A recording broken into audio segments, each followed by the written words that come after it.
I'm leaving you for a nice, attractive woman. I'll make sure my retirement money goes to my new wife. As we discussed, I can't help but laugh at this situation. I know how you feel, but I don't care. You'll regret this. Huh, you're just a sore loser. I never regret anything. I feel sorry for my husband. He doesn't understand anything.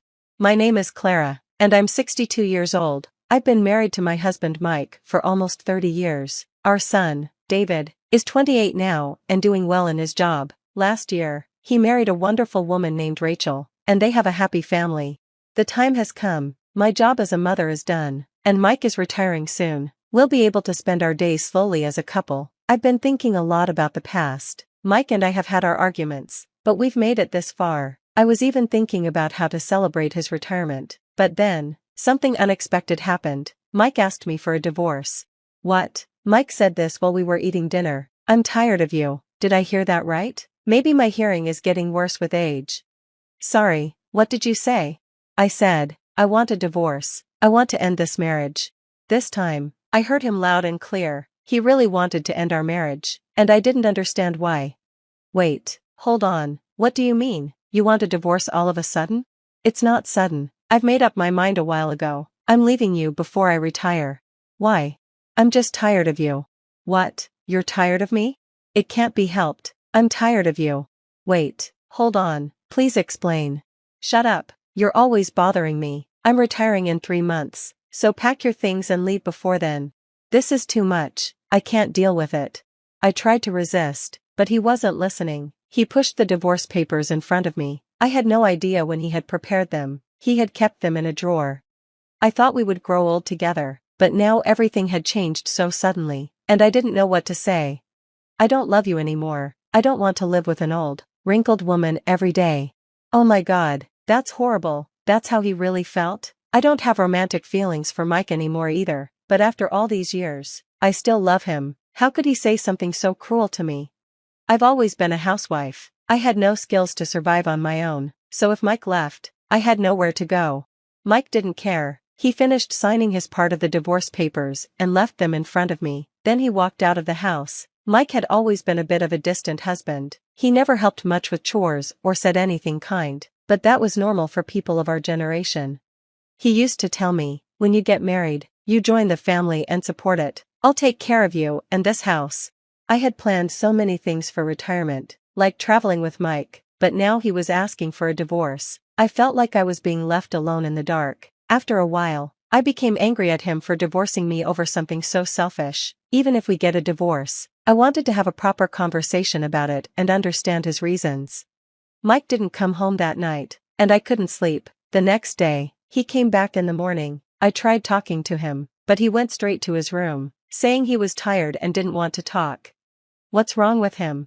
He'd acted this way before when we fought, but never without any reason. I needed to understand why he was suddenly asking for a divorce. Mike finally woke up. It was late in the afternoon, and he immediately went to take a bath. We only had a chance to talk during dinner. Well, I can't accept this sudden divorce. You're tired of me, you don't love me anymore, etc. That's something young couples say. Tell me the real reason for wanting a divorce. Oh, I've told you, I don't want to live with an old, wrinkled woman anymore. That's not a good enough reason. I've been putting up with your looks because I'm such a nice guy, but I've had enough. I can't live with someone like you anymore. Whenever I tried talking to Mike, he just said more hurtful things. Stop asking me questions, just tell me when you're leaving. Are you serious? I can't just accept this. If you want a divorce, you need to give me a better reason. I'd put up with his behavior because he was my husband, but if he was going to act like a stranger, I couldn't stand it. As I stood my ground, Mike said, "Enough." He laid down on the couch and turned on the TV. "Excuse me, I'm not done talking yet." "I'm done, now pack your bags and leave, that's it."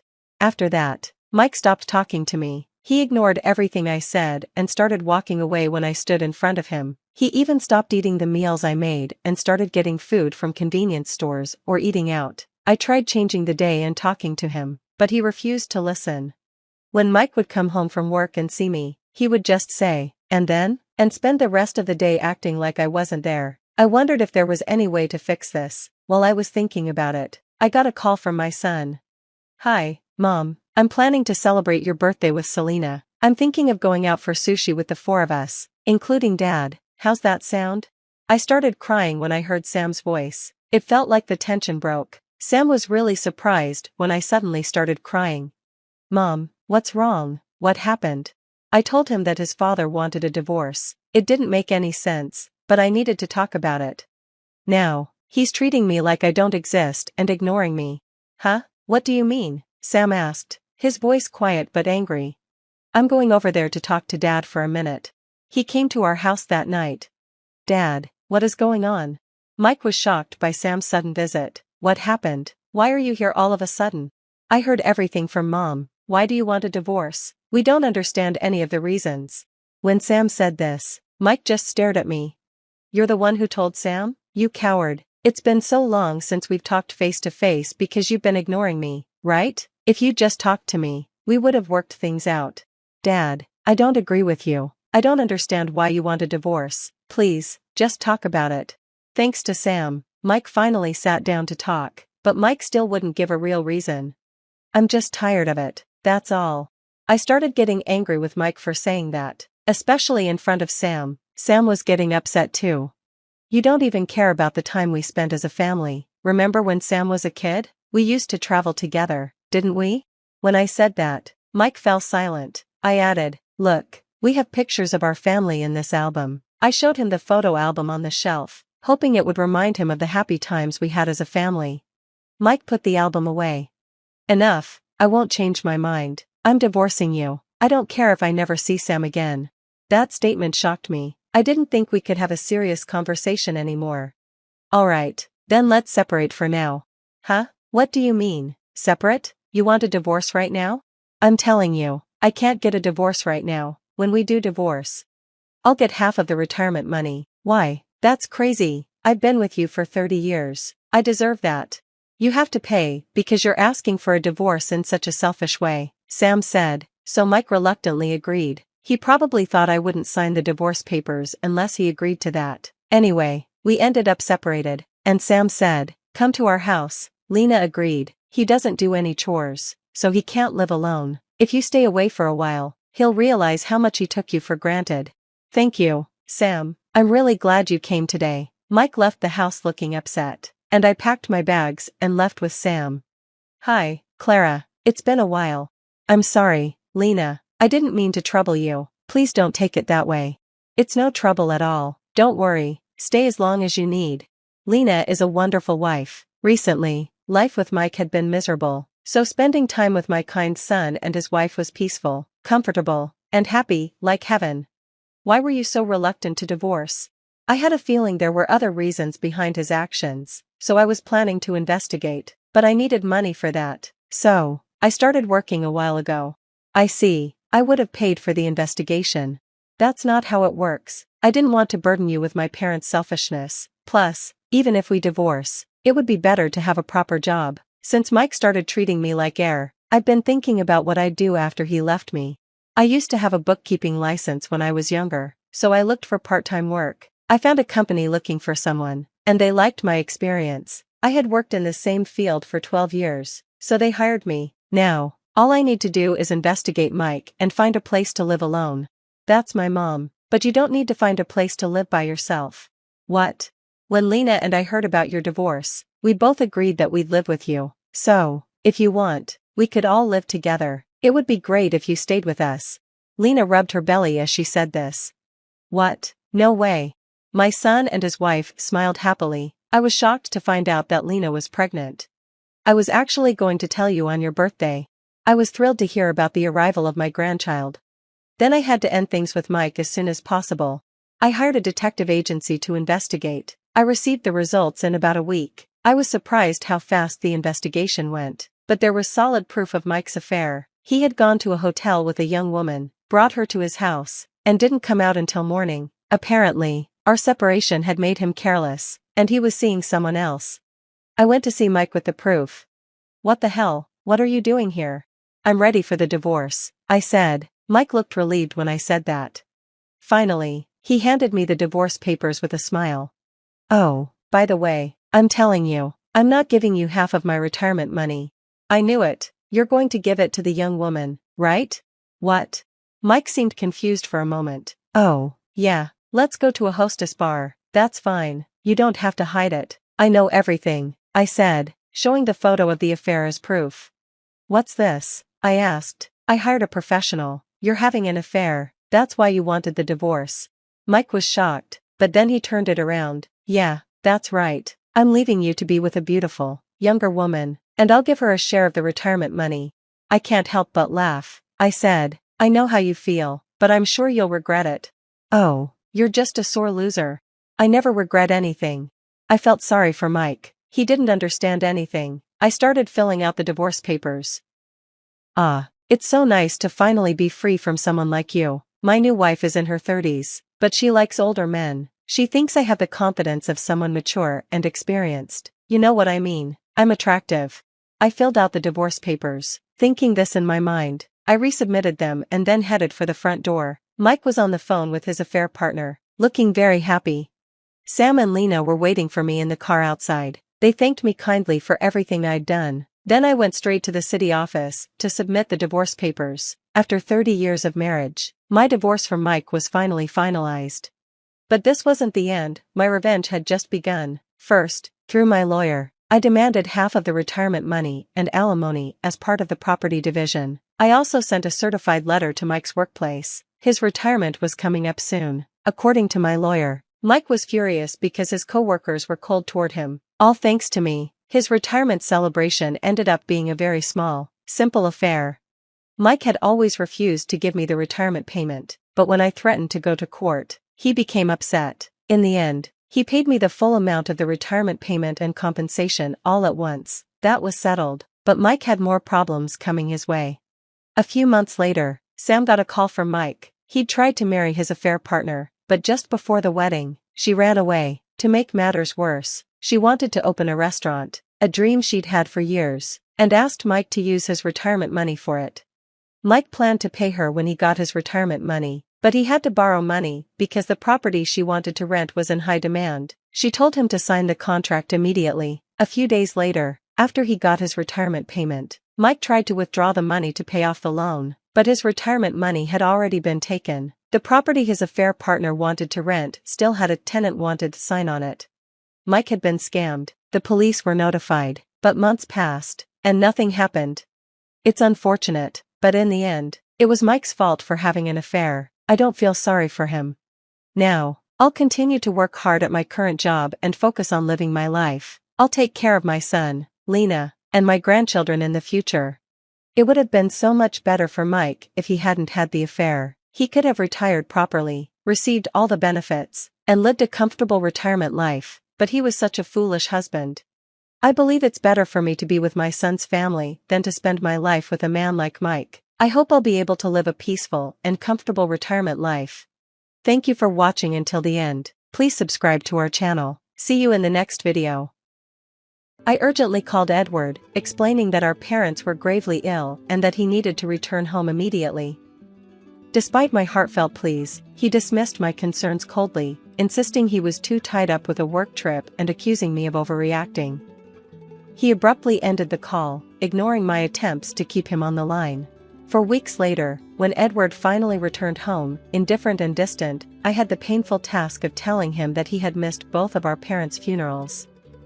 Shocked and bewildered, he couldn't comprehend what I was saying, thinking it was some kind of cruel joke. I reminded him of the call I made, warning him about their critical health condition, and his face fell as regret washed over him, leaving him speechless. My name is Janet Rachel, a 51-year-old woman who has devoted her life to family, stepping away from a promising career in administration after marriage. My journey with Edward began in college, where we connected through our shared love for paddle. Initially, our relationship was strained. Edward, the leader of the paddle club and focused on national competitions, was harsh and demanding. He only cared about skill, not the experience, and I often found myself relegated to the sidelines, picking up balls after failing to meet his high expectations. But my frustration turned into determination. I practiced relentlessly in private, and during a practice session, to everyone's surprise, including Edward's, I successfully returned one of his challenging serves.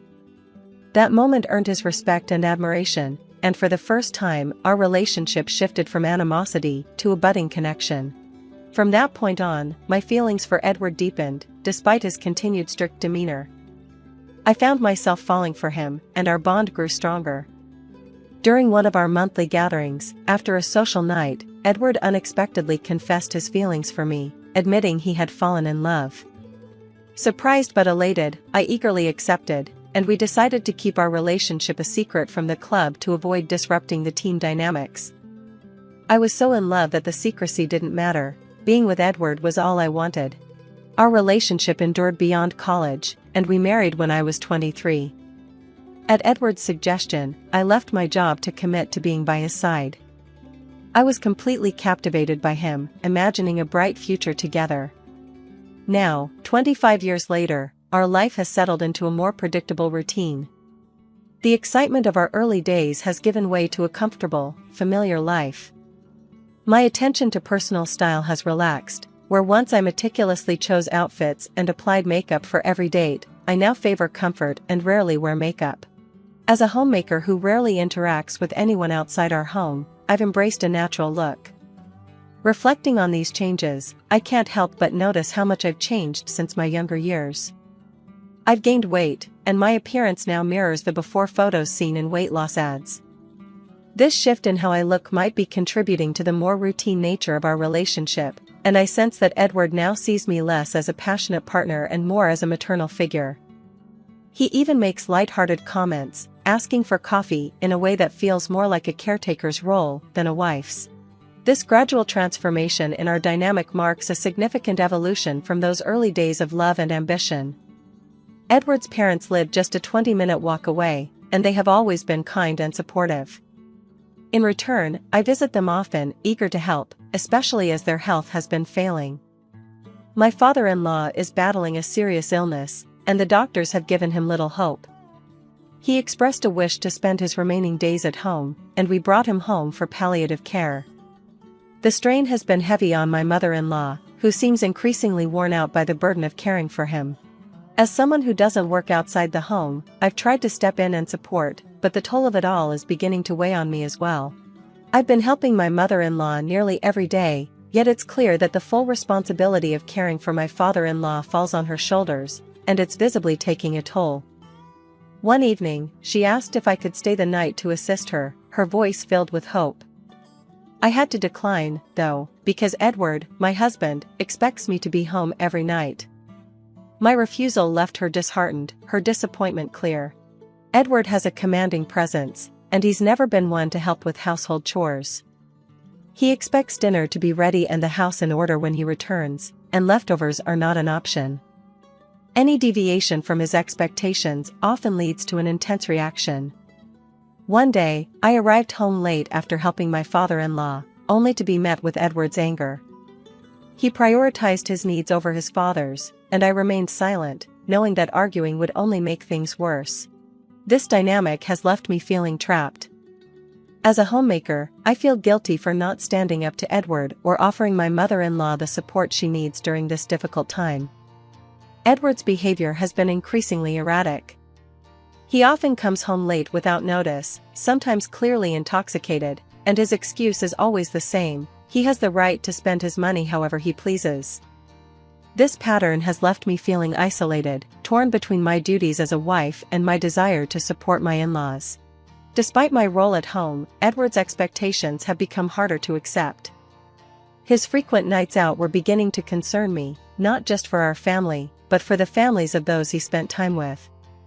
Edward, with his authoritative position at work, often used his power to pressure colleagues into socializing after hours. He would boast about always going out with the same coworker, a man who lived alone and was single, claiming that his colleague was always eager for company and drinks. I tried suggesting a compromise to Edward, asking if he could inform me ahead of time about his plans so I could better support his parents, especially with his father's worsening health and his mother's increasing stress. But Edward dismissed my concerns with a laugh, insisting his outings were spontaneous and that his mother could manage on her own. He prioritized his needs over everything, even rushing me through household tasks, without regard for my feelings. Then, unexpectedly, Edward announced he was planning a 3-week trip to Thailand. I was stunned, filled with questions. He had taken the initiative to request time off work and had already thought about what he wanted to do and eat there. When I asked about the sudden trip and mentioned that I didn't have a passport, he casually replied that it didn't matter because I wouldn't be joining him. This was particularly surprising since we hadn't even gone on a proper honeymoon. Given his usual stance on saving money, curious and concerned, I asked who he would be traveling with. His response was curt: he was going with a coworker, and then he quickly shifted the conversation to ask about dinner. I knew pressing for more details would likely lead to an argument, so I reluctantly accepted the situation, my frustration simmering as I prepared dinner just as Edward wished. On the day of his departure, he left early in the morning, beginning his trip without a word of further discussion. By noon, I found myself reflecting on the dynamics of our relationship, recognizing how difficult it was to express my needs and concerns within the constraints set by Edward's behavior and expectations.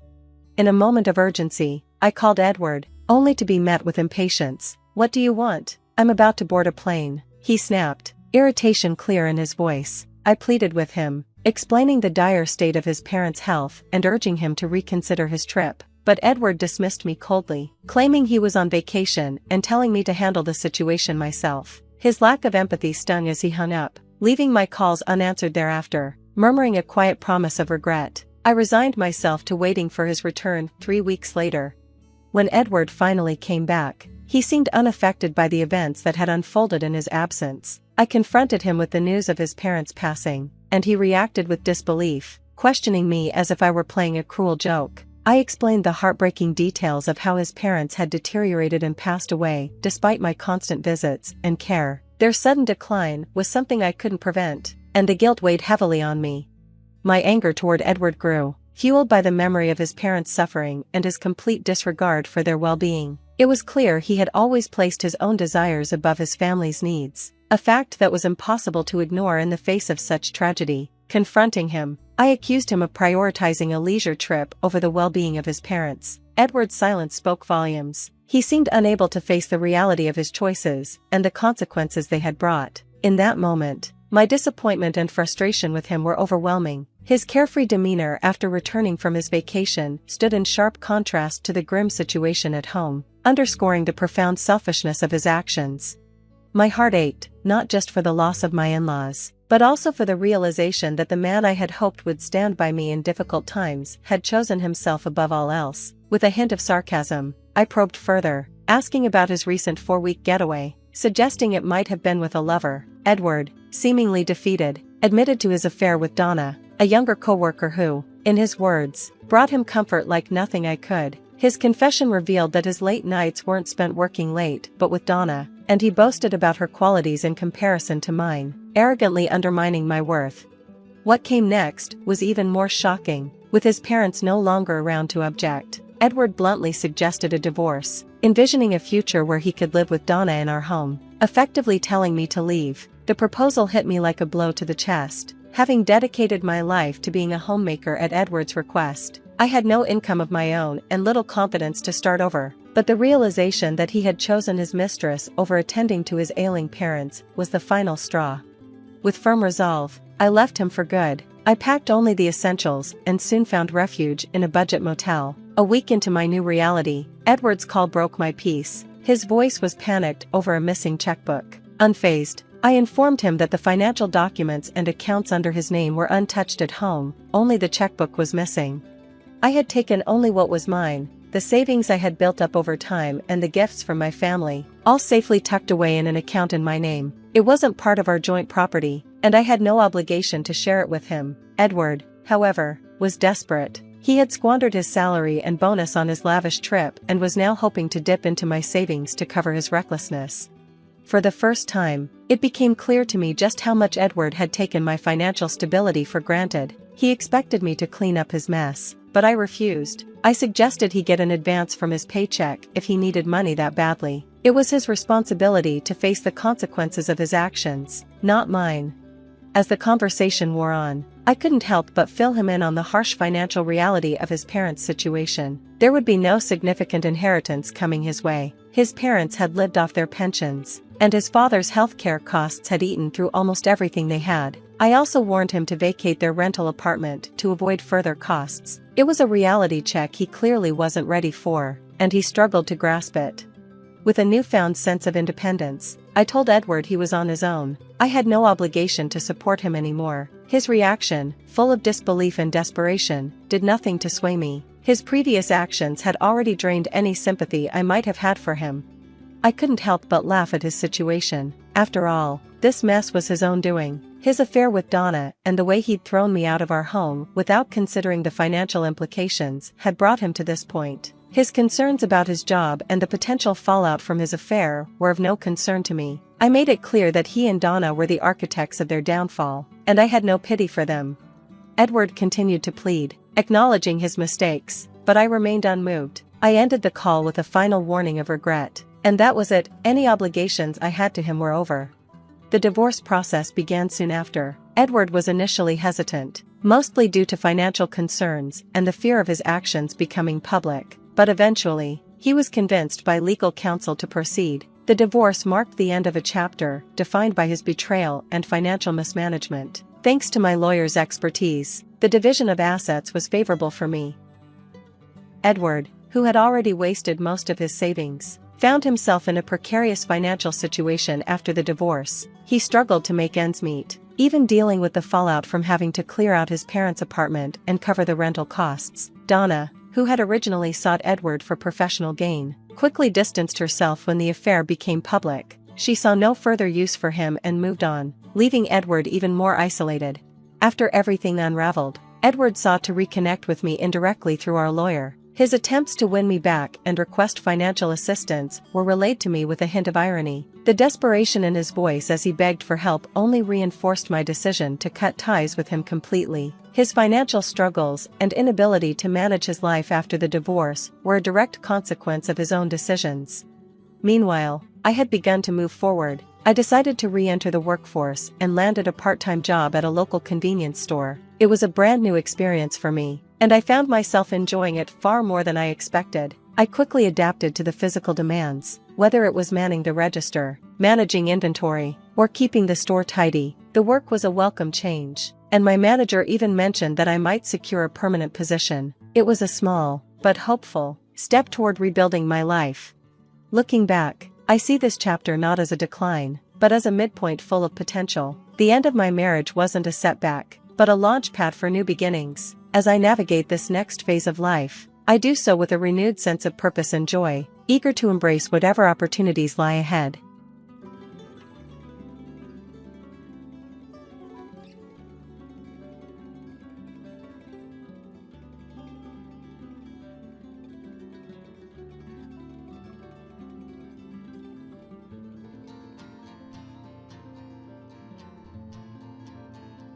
Checking my phone, I discovered 13 missed calls, all from my mother-in-law, Martha. Not again, I thought. As I pondered this, my phone vibrated once more. I answered, and Martha's voice, filled with anger, came through. "Excuse me, isn't the allowance for this month $3,000 due?" she demanded. "Excuse me," I retorted. "I'll send the allowance once this month's payment is deposited." Martha raged, completely disregarding my circumstances and only expressing her own desires. I'd had enough of her. Even in this situation, she didn't reflect on her words and actions. I felt I had no choice but to resort to my last option. I pulled myself together and bled out to my phone. "Your son has passed away, so I can no longer send the allowance. My name is Jennifer Smith, 32 years old. I'm a busy working woman at a major financial firm and also a housewife." I continued, "I got married about 2 years ago. I met my beloved husband Mark through our shared hobbies. He was kind to everyone, and I was attracted to his warm smile, quickly developing feelings for him. Apparently, he felt the same way, and after dating for a year, we immediately got engaged. We both believed that we wouldn't meet anyone better than each other. We were living together while dating, and without any major quarrels, we decided to marry. Everything went smoothly for us, but here's where a problem arose. Martha, my mother-in-law. My father-in-law had passed away a few years ago, and since Mark didn't have any siblings, His only family was Martha. The trouble started when I first visited her home to introduce myself before our wedding. "Nice to meet you, Martha," I said, trying to be polite. She clearly showed a displeased expression. "So, you're Mark's fan, huh?" she said. "Yes, my name is Jennifer Miller." "You're a rather plain girl. I wonder what Mark sees in you," she remarked. I couldn't tell if she was joking or seriously meant what she said. Having such words directed at me by the mother of my loved one, I was quite shocked. Seeing my state, Mark frowned at Martha. "Hey, Mom, what's with the sudden harsh words? How can you say such things to the person I chose?" Mark questioned. "No, Mark. I'm just trying to choose a suitable woman for you," she replied. "Choose? I'm the one who chose her. You have no right to meddle. Don't say it in such a cold way. I'm just telling the truth because I care about you. If you were really thinking of me, you'd simply support us. Why can't you understand such a simple thing?" The air turned heavy as an argument unfolded between mother and son right before my eyes.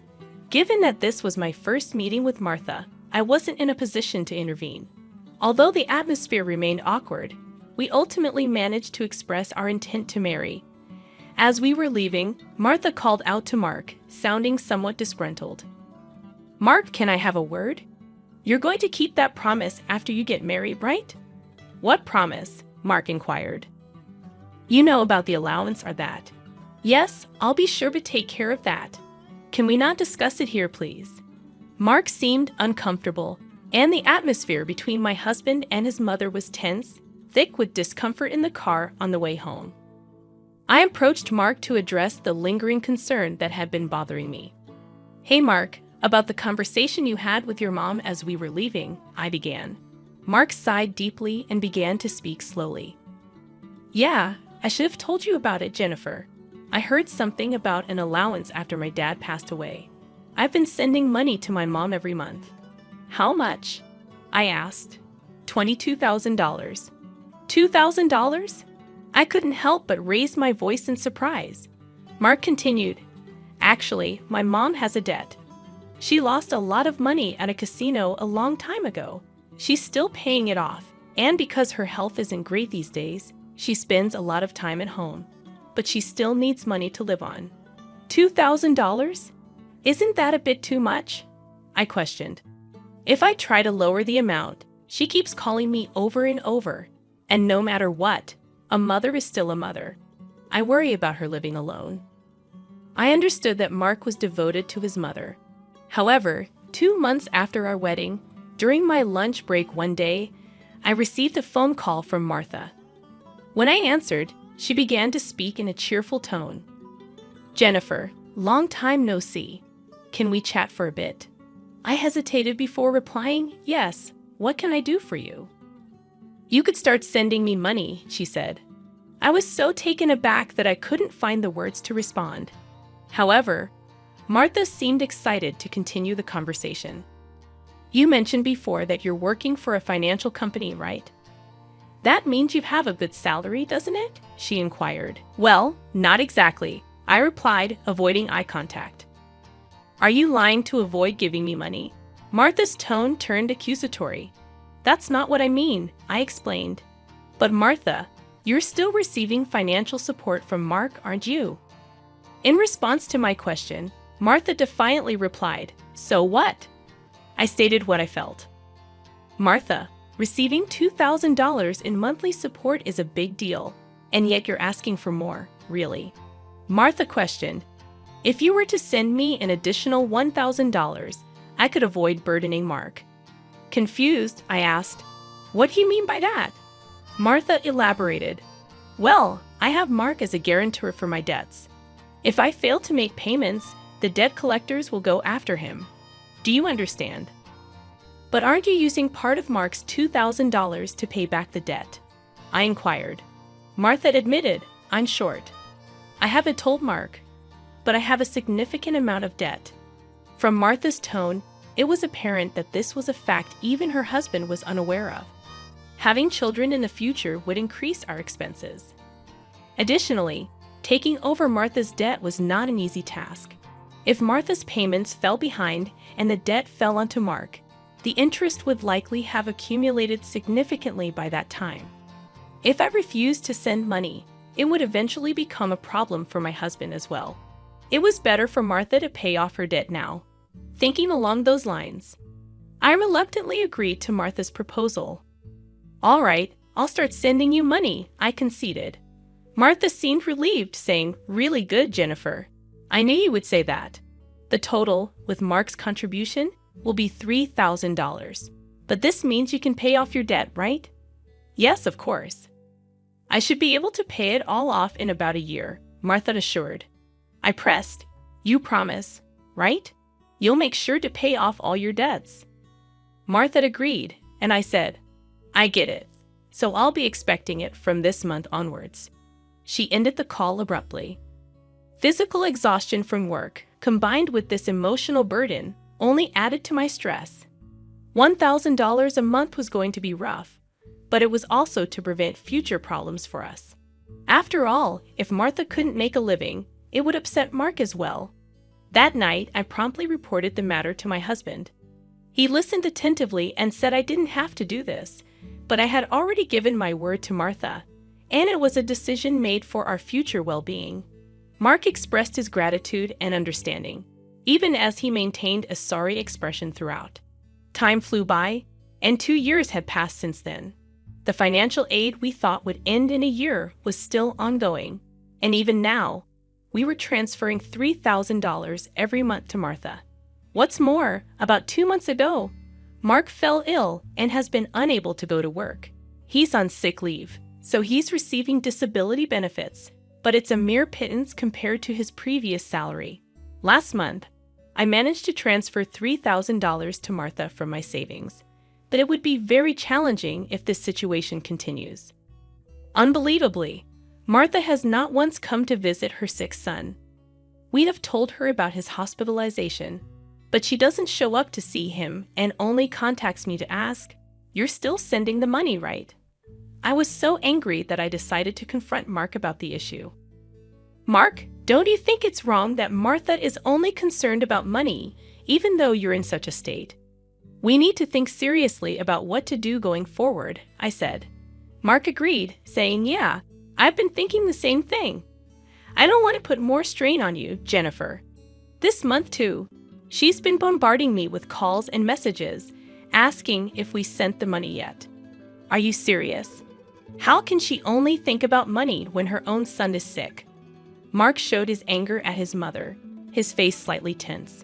Then, as if he had an idea, Mark exclaimed, "That's it," and wore a sly grin. "What is it, Mark?" I asked. "Well, this is our last resort. I've come up with something good for my mom," Mark suggested. What Mark proposed was a plan I could never have imagined. Although it could be called inappropriate, it seemed to be the only way to make Martha understand. A few weeks later, Mark was discharged from the hospital. Martha didn't reply to any of our messages, so we didn't tell her about Mark's discharge in the last 2 weeks. Martha's relentless demands for money had reached a point of absurdity. It seemed pointless to continue sending funds to a mother who showed no concern for her son. While Mark and I were enjoying a cup of tea, my phone buzzed with a message. Upon checking, I found 13 missed calls from Martha. As I pondered this, my phone vibrated again, signaling another call from her. "Hello," I answered, turning on the speaker microphone so that Mark could hear. Martha started shouting immediately. "Listen, where's the $33,000 for this month?" "Excuse me, that's right. The money for this month hasn't been transferred yet," I replied. I began to explain Mark's situation, but she interrupted, showing no empathy. "I don't care if he's in the hospital or whatever. It's none of my business. You're working at a good place, right? You must have plenty of savings.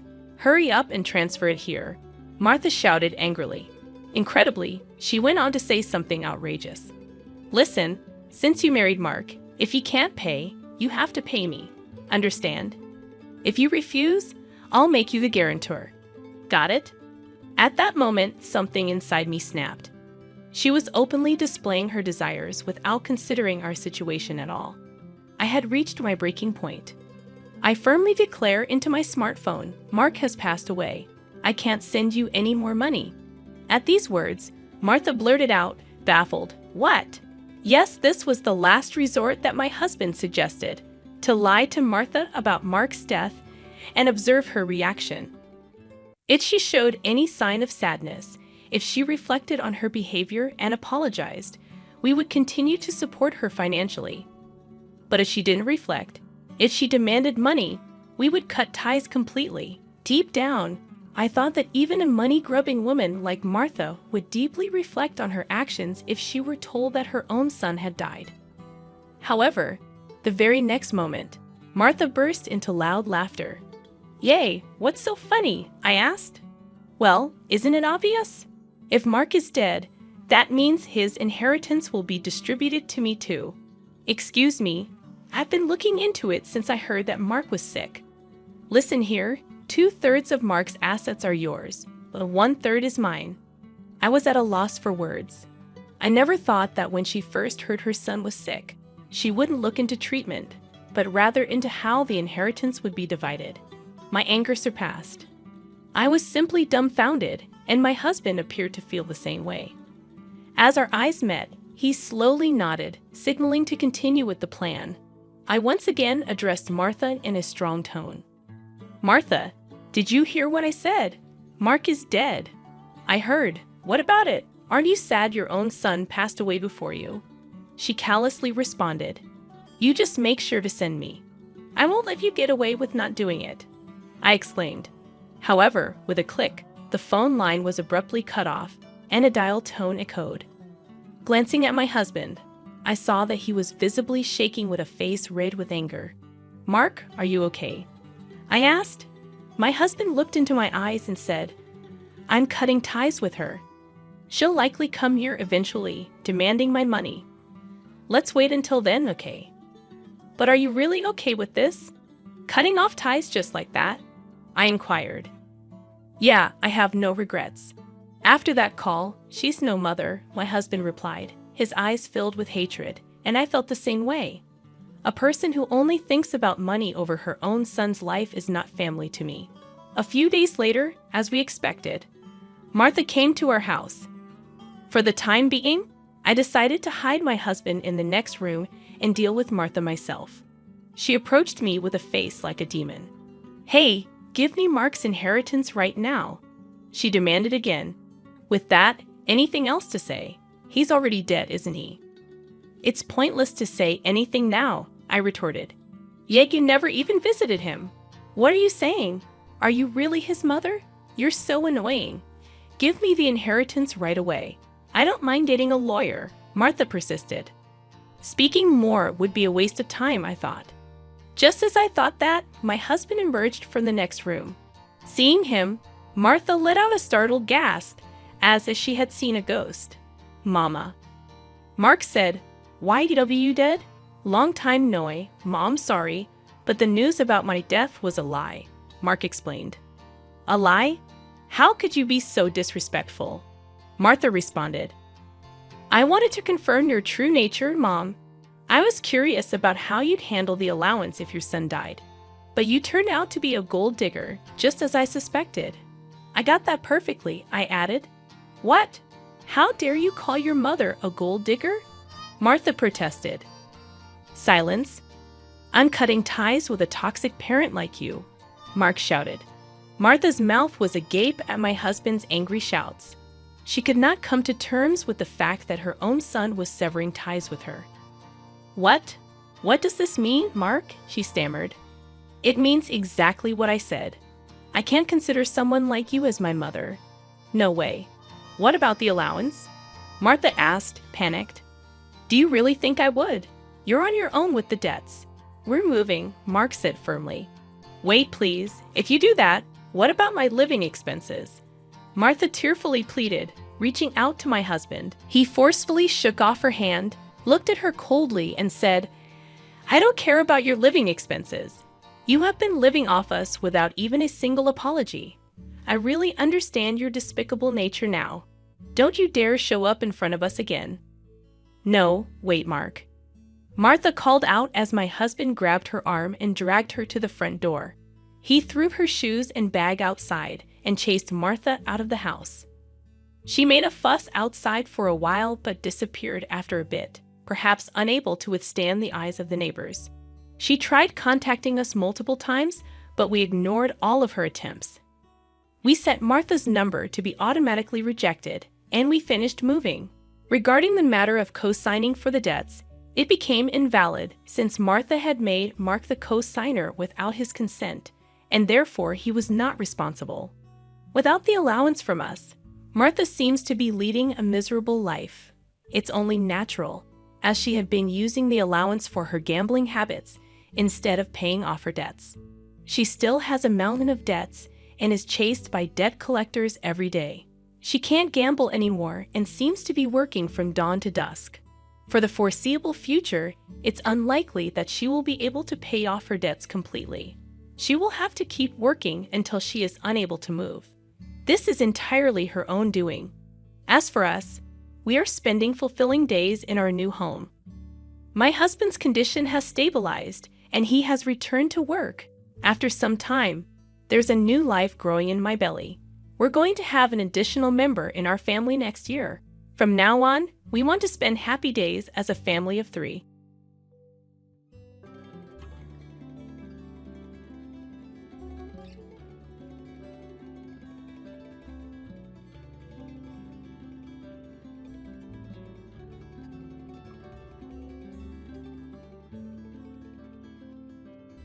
I will never forget what my father told me when I announced my engagement. He took me to the side and said, "Zoe, are you sure about marrying this man, Peter? I know you're in love with him, but I don't think he's a good match for you." "Why are you saying this, Dad? He loves me and respects me. I don't care if he's not as well off as us." "I know that, Zoe. You know, I built my riches from nothing. I would never disrespect the person who does not belong to my economic class. But Peter is a very sketchy man, and his mother is no different." "What do you mean, Dad? I don't understand." "Call it a father's instinct, so. This man doesn't love you. Yes, he showers you with affection, but always talks about how rich you are. I heard him flexing to his friends that he bagged the rich brat." Julia just laughed with him and agreed. "You must be mistaken, Dad. Peter would never say those things about me. Julia also loves me a lot. I'm sure she would scold Peter if he tried to joke like that." Sometimes I wish I had listened to my father. He didn't know what he was talking about. I was a stupid girl in love. My mother passed away 2 years before I got married. My dad was sick and wasn't long for this world. I was desperate to hold on to something that would give me the will to live. Peter and Julia became those people. My dad was a rich man. He made a series of good investments that made him very financially well off.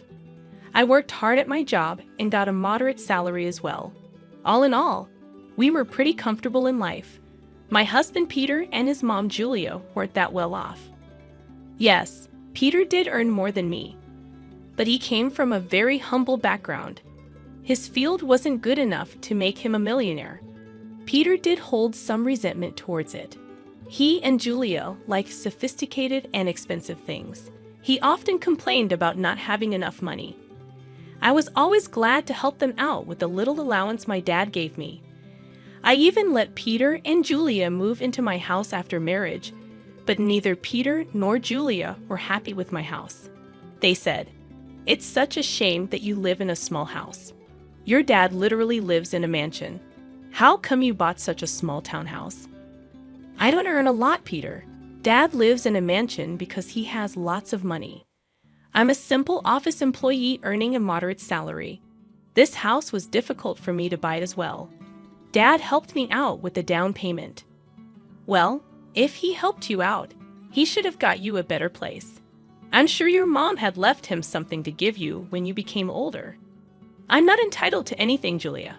Whatever my mom left behind is my dad's now. She died suddenly, so there was no will. I don't mind if I don't get anything. I'm happy with the way things are." "That's a ridiculous thing to say, Zoe. I sure would have loved to inherit a lot of money. You know what? Your dad should trade houses with us. He lives alone, so he doesn't need the space anyway, right, Mom?" "Yeah, Peter's right, so. You can ask. Absolutely not. That house is my dad's, and he deserves to live comfortably as long as he is alive. Well, he will be alive for long now that he's sick. We can wait and compromise for a few years and see what happens. Ultimately, everything will be yours after your dad dies. You will have plenty of money to buy a big house and more. The way Julia and Peter were already making plans to spend my inheritance was super disturbing. It also didn't help that they regularly asked me to ask my dad for more money.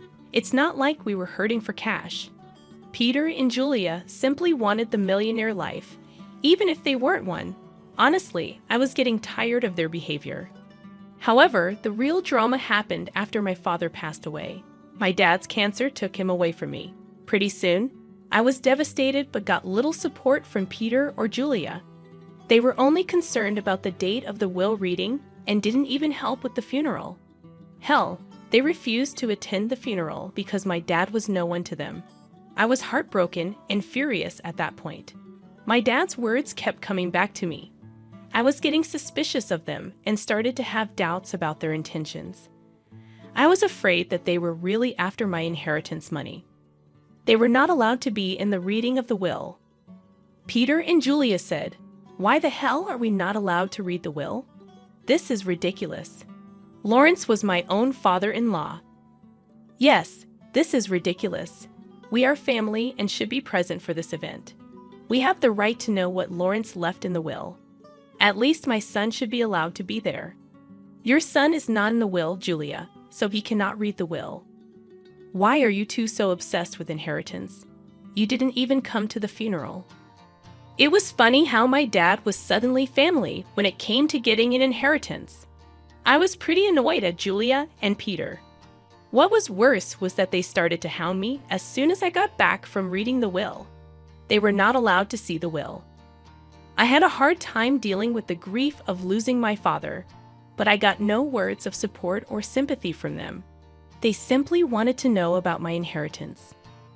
Julia asked me, "So we have been wondering about something for a while now. How much inheritance did you receive from your parents? You must have got a lot of money.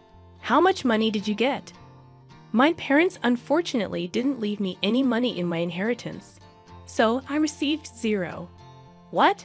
You didn't get any money? But your parents were rich. They should have left you something. I don't believe that you didn't get any money. I'm sure you are lying to us, oh. There is no way your parents didn't leave you a single penny. No, Peter. There was no money in my inheritance. The will didn't even mention me getting any kind of money. You can check my bank balance in a few days and find out. But what about their riches? Who will get those? You are their only child. I don't know about that, Julia. The lawyer just told me that I didn't get any money.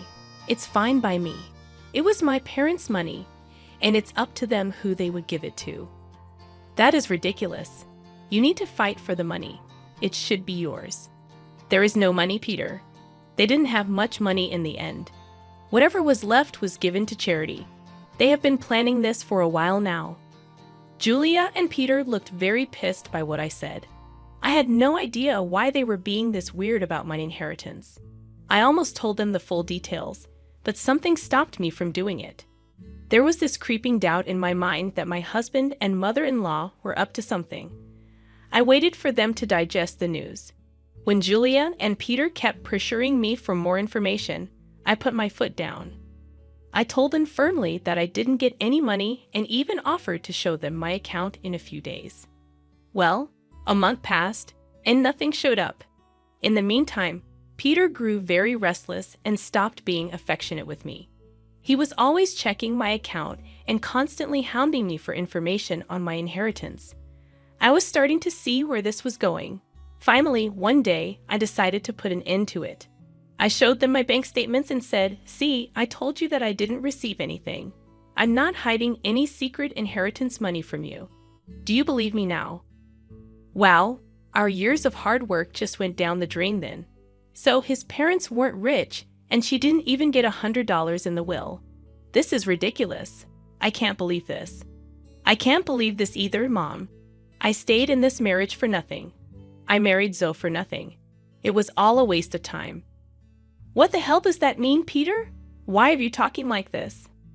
Why do you think he's saying these things so? Who the hell would marry you without thinking about the money? My son simply married you so that we can bank on your inheritance. Now I see that you didn't even get a penny. I can't believe I wasted 5 freaking years on a useless girl like her. I could have done so much better. I was stunned to hear them speak that way about me. I could finally tell that Peter married me for money.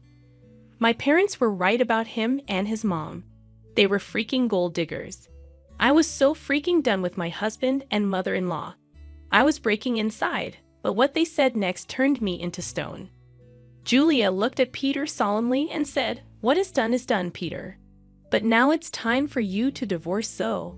There is no reason why you should stay with her anymore. You will have time to find a new rich wife. This time, we will make sure she actually has some money to her name." Are you freaking kidding me, Julia? You are asking Peter to divorce me over money. Peter, are you going to listen to her? Of course, I would listen to her, Zoe. I married you so that I and my mom could have a comfortable life. We grew up poor, and I didn't even go to college. I had no way of earning a lot of money. So, you pretended to love me and then tricked me into marrying you. You thought that my parents would give me lots of money that I would readily share with you. Yes, that's what I thought. It was the only way I could give my mom the life she wanted. But now I see that my efforts were in vain. Mom's right. I need to divorce you and keep looking. I was stunned by what Peter said. He said those things so nonchalantly that I started to question my own sanity. Julia and Peter went on to express their frustration at my marriage and myself. I didn't hear a word after a while. I was too busy coming to terms with what they just threw at me. Their total lack of reaction and Peter's sudden shift in behavior were both depressing and angering to me. After a point, I was so mad that I wanted to scream and throw things. However, I didn't do any of that. I calmly said, "Okay then, Peter. If a divorce is what you want, you will get it. I was never the one to say no to your demands. I might as well give in to your demand now as a last favor. So, you will agree to a mutual divorce. It'll save us both a lot of money. By the looks of it, you don't have much to go on anyway. Don't think of this as an opportunity to get alimony from my son. We will fight you tooth and nail before you give up that dream. You better preserve your lawyer fees and agree to a mutual divorce. It'll be best for you." You're right. I don't have a lot of money right now, so I decided something. I will agree to a mutual divorce, but you have to sign a clause saying that we won't share any of our assets with each other. That's not a problem at all. You don't have much, and neither do I at the moment. If you can forego alimony, I'll agree to sign a divorce and won't claim anything from you. Me and Peter discussed the details of the divorce and made sure we were on the same page. I could see that Julia and Peter were both happy about me not making a fuss out of the divorce. I guess they didn't expect me to be so calm about it. Truth be told, ever since that day, I have been crying on my way to and from work. I used to sit in the parking lot of my office and cry for an hour before and after work. Peter never noticed my puffy eyes or even asked why I was leaving early for work and coming home late. Julia didn't even bother looking at me after she discovered that I had no money. All of their behavior just made me even more determined to get out of the marriage as soon as possible. I actually had Peter and Julia move out of my house to a rented space in the neighborhood. They soon settled in while we waited for the divorce to finalize. True to his word, Peter didn't demand a share of my house. I also didn't ask for alimony. In his eyes, it was a fair deal. Well, he had no idea just how far I made things out to be. He came to know about it on the day our divorce was finalized. I went over to his new rented space to drop off my wedding and engagement ring. So, I just wanted to return these to you since the marriage only brought bad times in my life. I don't want to have any memory of it. Are you sure you want to return it? I mean, you might need the money after all. It's so funny, you know so. You must have laughed at our poverty before. Look where you are now. My son is being generous and giving you the rings. You might need to sell them when your stupid job doesn't pay enough. We want Mr. Rings. They're cheap ones anyway. What would I need to sell the rings for, money, Julia? You don't have to be embarrassed. So we already know how your parents didn't leave you anything. I guess they lost everything due to poor financial decisions, leaving their daughter destitute. At that point, I laughed very loudly in her face. Julia looked confused, and so did Peter. I could tell that Peter was somewhat annoyed by his mother's behavior, and he was also surprised at my laughter. Julia said, "Why the hell are you laughing, Zoe? Did I say something funny?" "It's freaking funny how you think I'm destitute, Julia. It's also funny that you think my parents lost all their fortune." "Well, of course, you're destitute. Your parents didn't even leave you a penny. They surely messed up and ruined your life by not leaving you an inheritance." "I never said that I didn't get an inheritance, Julia. I simply told you that I didn't get any money. My parents did, in fact, leave me plenty of inheritance." "What the hell does that mean? You have an inheritance." I'm so confused. "My parents could see you and Julia for the little gold diggers you two are. So they made a secret clause in their will. It said that I would receive no monetary inheritance. Instead, I was given this entire neighborhood as my inheritance." "What? You own this neighborhood now. How is that possible?" "We would have known about your inheritance if this was true. We even signed the lease with an estate manager who didn't tell us the name of the owner. My parents wanted me to wait for a year before I got my inheritance. They wanted me to test you too and see if you are really with me for money or love. Well, of course, you failed the test, and now you won't get anything from me. Also, the estate manager was appointed by my parents to take care of the property before I inherited it. They were smart people, you know." "That is impossible. I don't believe a word you're saying. You're just embarrassed because you don't have money anymore." "Oh, really, Peter? Is that what you and your mother have concluded from this? Well, why don't you call your landlord and find out from him? Don't worry, we would do that.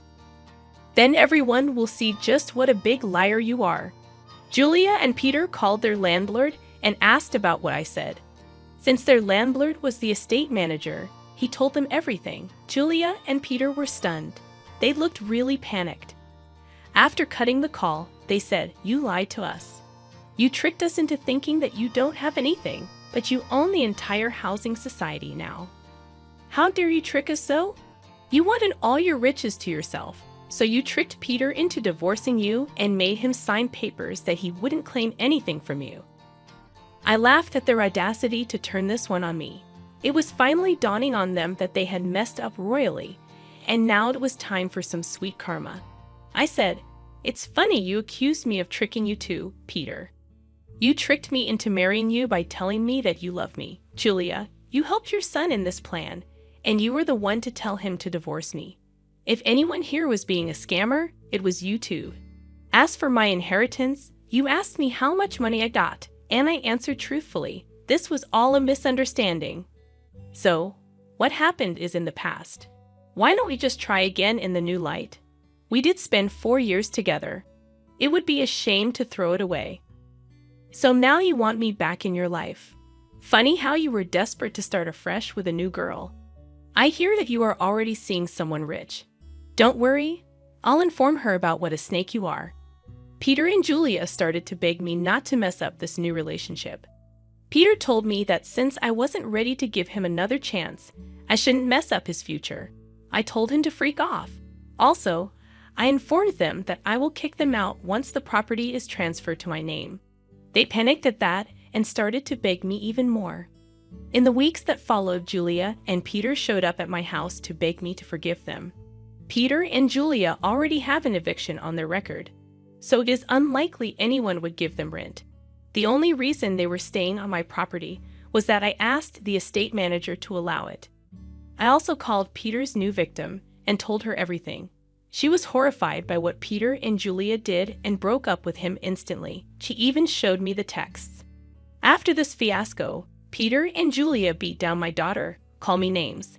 I promptly called the police and had them off my property. After I got my inheritance in my name, I kicked them out very swiftly. They didn't expect me to go through with the threat. They did show up on my property again, and the police were called. The cops gave them a stern warning, and I filed for a restraining order. Turns out the entire town knew about what happened. They were essentially disowned by friends and had to leave the city to start afresh. Meanwhile, I'm enjoying my new wealth and am finally free from gold-digging leeches.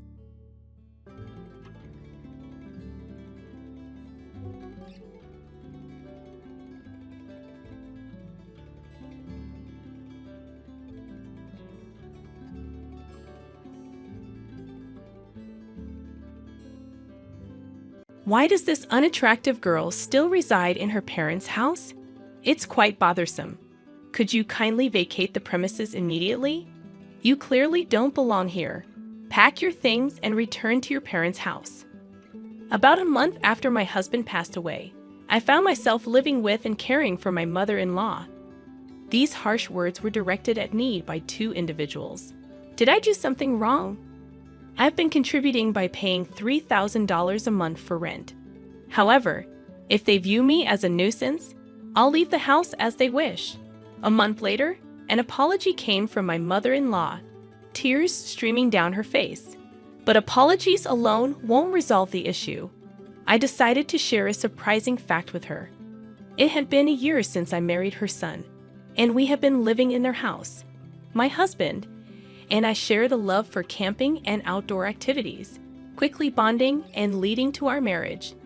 Now I was taking care of my mother-in-law, who had been alone since my father-in-law's passing. Her initial animosity turned into gratitude, and we built a genuine parent-child bond. My husband and I had a decent income, and we were giving her $3,000 a month as rent. Despite this, financial troubles arose. My sister-in-law, who didn't live with us, began making frequent demands for money. I intervened when she asked for financial help, suggesting ways to cut expenses instead. My husband, realizing the need for his sister to become more self-reliant, firmly advised her to stop depending on their parents. This created a rift, but my sister-in-law reluctantly changed her behavior regarding money matters. Since my father-in-law's passing, my mother-in-law had been more lenient with money, often granting her children's requests. However, it became apparent that my sister-in-law was exploiting this generosity, demanding larger sums of money. Taking charge of the family's finances, my husband managed the situation. One day, as I went to work, he wasn't feeling well and had gone to the hospital in the morning. At first, I believed it was just a common cold, but during lunch, my husband called, revealing that it wasn't just a cold. They had discovered cancer. The tests indicated that it was quite advanced, and I was told I had approximately a year left to live. His shocking words rendered me speechless, and panic set in as my thoughts froze. After standing still for a while, reality hit me hard, and I rushed to the hospital where my husband was. At that time, my husband still had enough strength to converse normally, but as the treatment continued, his strength diminished. After 6 months, he could hardly talk. 7 months later, struggling to breathe, my husband tried to convey something important to me. The content of his words was surprising and left me in shock. I spent several days absorbed in those thoughts, but a week later, my husband passed away. I couldn't believe it. I couldn't grasp what was happening. However, after his passing, I was busy with a funeral week and settling his affairs. Days passed, and just when I thought I could finally start coming to terms with my husband's death, an unexpected incident occurred. I have something to talk about. Is now a good time? My sister-in-law asked. Of course. What would you like to talk about? How much did you hear from my brother? Actually, I heard that a spot opened up in a very popular nursing home that's hard to get into. Why don't we consider admitting Mom there? My brother is no longer here, and taking care of that old lady must be a hassle for you, right? My sister-in-law's smirk about this topic made my heart clench. To bring up such a topic right after my husband's death, but looking into her eyes, I could tell she was serious. This house is too big for just that old woman. Don't you think it's a waste if my family and I live here? You can live alone without any worries. I think it's the best choice for everyone." While my sister-in-law didn't say it explicitly, her remarks gave the impression that she had been eagerly awaiting my husband's death. The way she trivialized my husband's death and her disdainful attitude towards my mother-in-law, I couldn't tolerate it anymore. "I appreciate your suggestion, but I have no intention of doing such a thing. I plan to continue living with my mother-in-law, taking my husband's place." When I firmly declined, my sister-in-law left the house in a bad mood. Originally, it seemed she viewed my mother-in-law as a convenient source of money, so her attitude was not surprising. However, I was honestly shocked by her blatant actions. Nonetheless, I had no intention of letting my sister-in-law have her way, nor did I plan to put my mother-in-law in a nursing home. But an event a week later shook my resolve. Upon returning from work, I found my mother-in-law glaring at me angrily, and my sister-in-law smirking beside her. "I'm disappointed in you. I want you to leave this house. How dare you plan to put someone in a nursing home without consulting?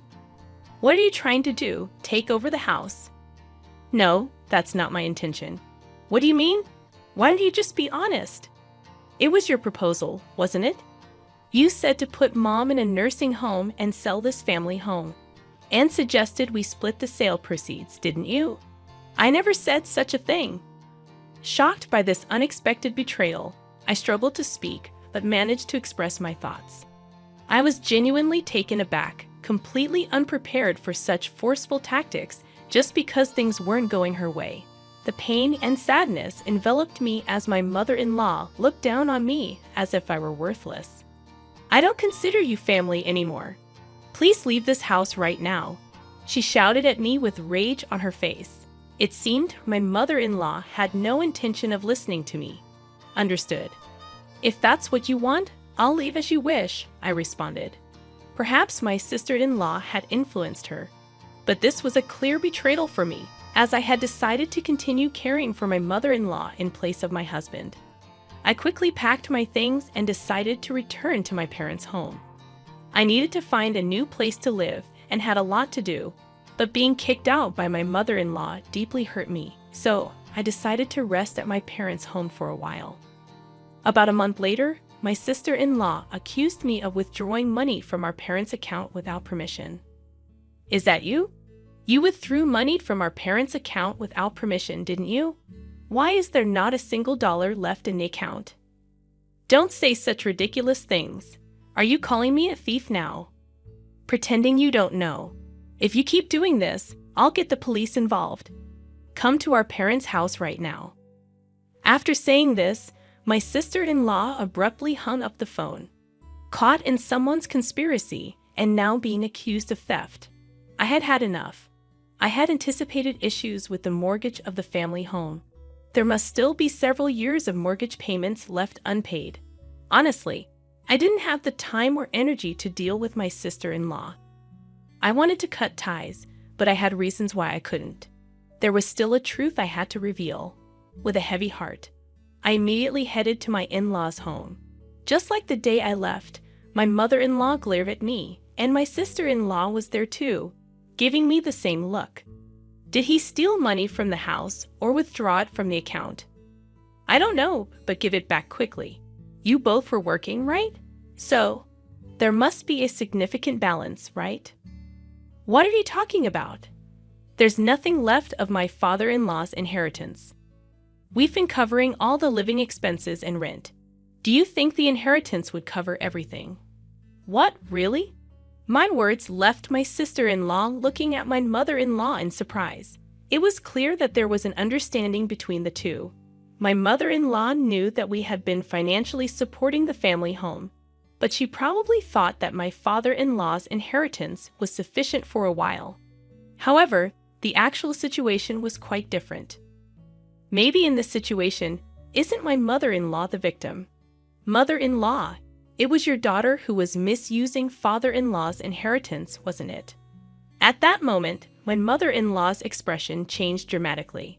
There was an air of confusion, as if she couldn't grasp what I was saying. But I never lied to deceive others. The attitude of my sister-in-law made it clear that what I was saying was true. Her expression changed the moment the inheritance was mentioned, even though she had been glaring at me sharply before. I've seen through the schemes you've been plotting and the misdeeds you've been committing. Actually, my husband revealed to me that since we started living together, he took over managing the household finances. He noticed a significant decrease in the inheritance supposed to be received by my mother-in-law, and he found it abnormal. Moreover, my sister-in-law's frequent and unusual financial requests seemed suspicious to him, so he confronted her. It turned out she had withdrawn cash from the inheritance without any permission. She was actually stealing. Wait, is that true? My sister-in-law stammered in confusion the moment I revealed the truth. My mother-in-law's anger immediately turned towards her. It seemed my mother-in-law hadn't realized the money was gradually decreasing, as she had been living modestly since my father-in-law's passing and never paid much attention to finances. My husband, being in accounting, was aware of even minor financial changes. This misdeed came to light when he confronted my sister-in-law. Yet, for my mother-in-law, her daughter remained precious, leading my husband to keep it a secret under the promise of repayment. The reason my husband sternly stopped her from borrowing money from my mother-in-law was because of this. I only learned about this a few days before my husband passed away. It was truly surprising, but it seems to be the truth.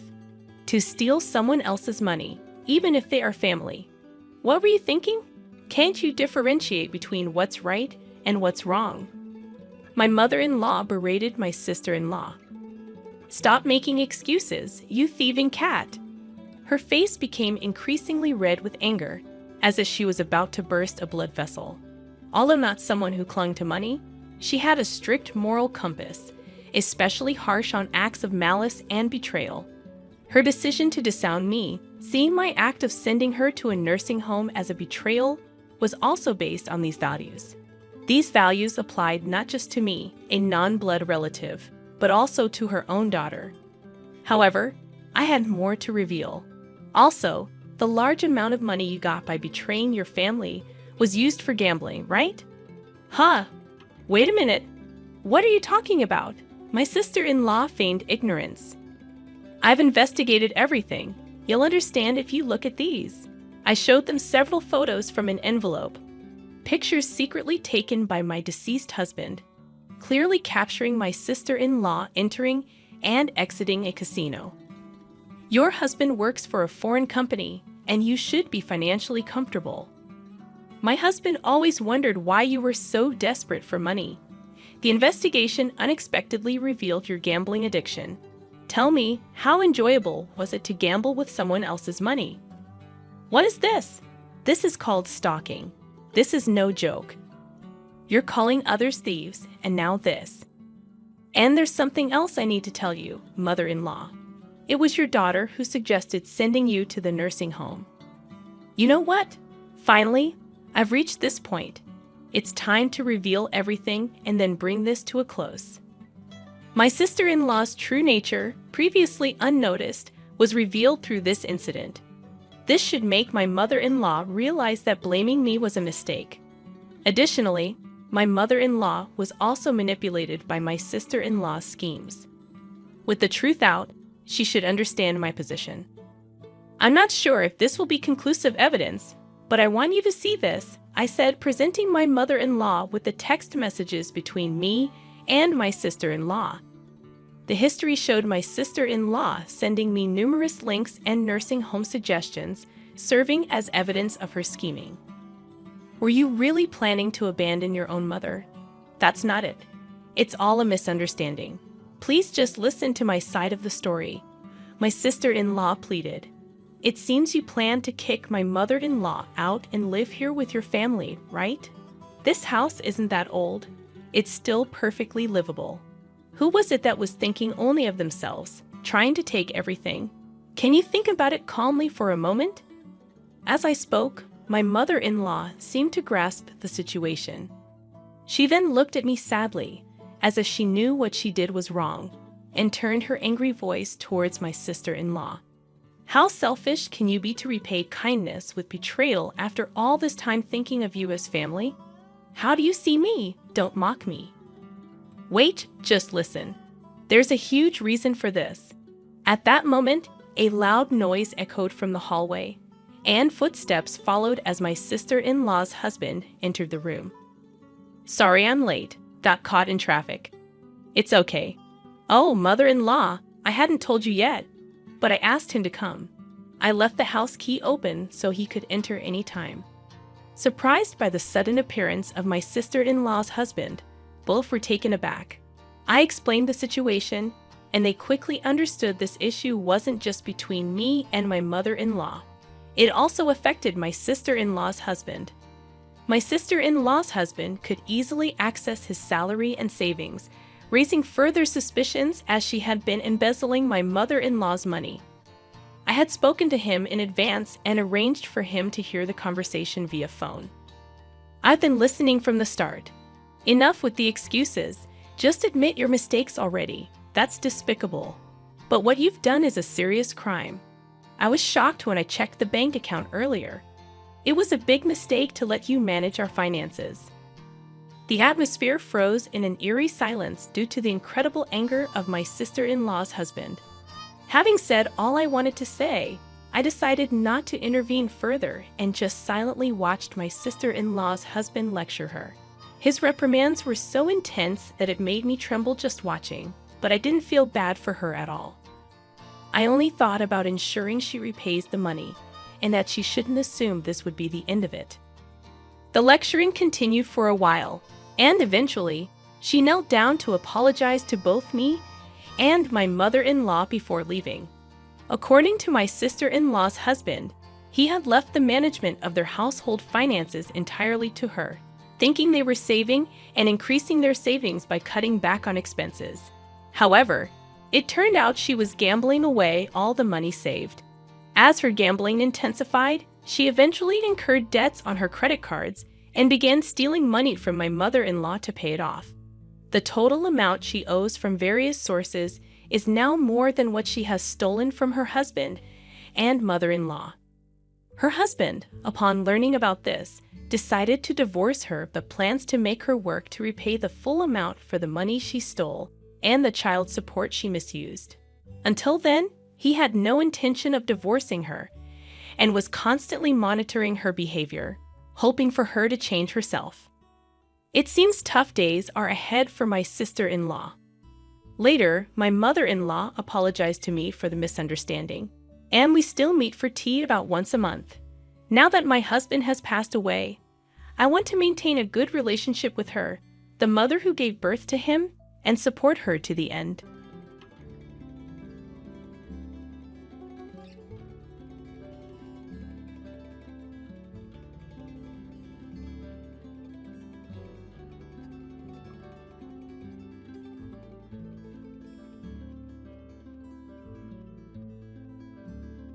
Hello, everyone. I'm Marilyn, and I want to share a cautionary note with you all. My story involves some deeply challenging experiences with abuse. While I'll keep the details brief, I feel it's important to highlight certain events to shed light on the difficulties I faced with someone who was supposed to be family.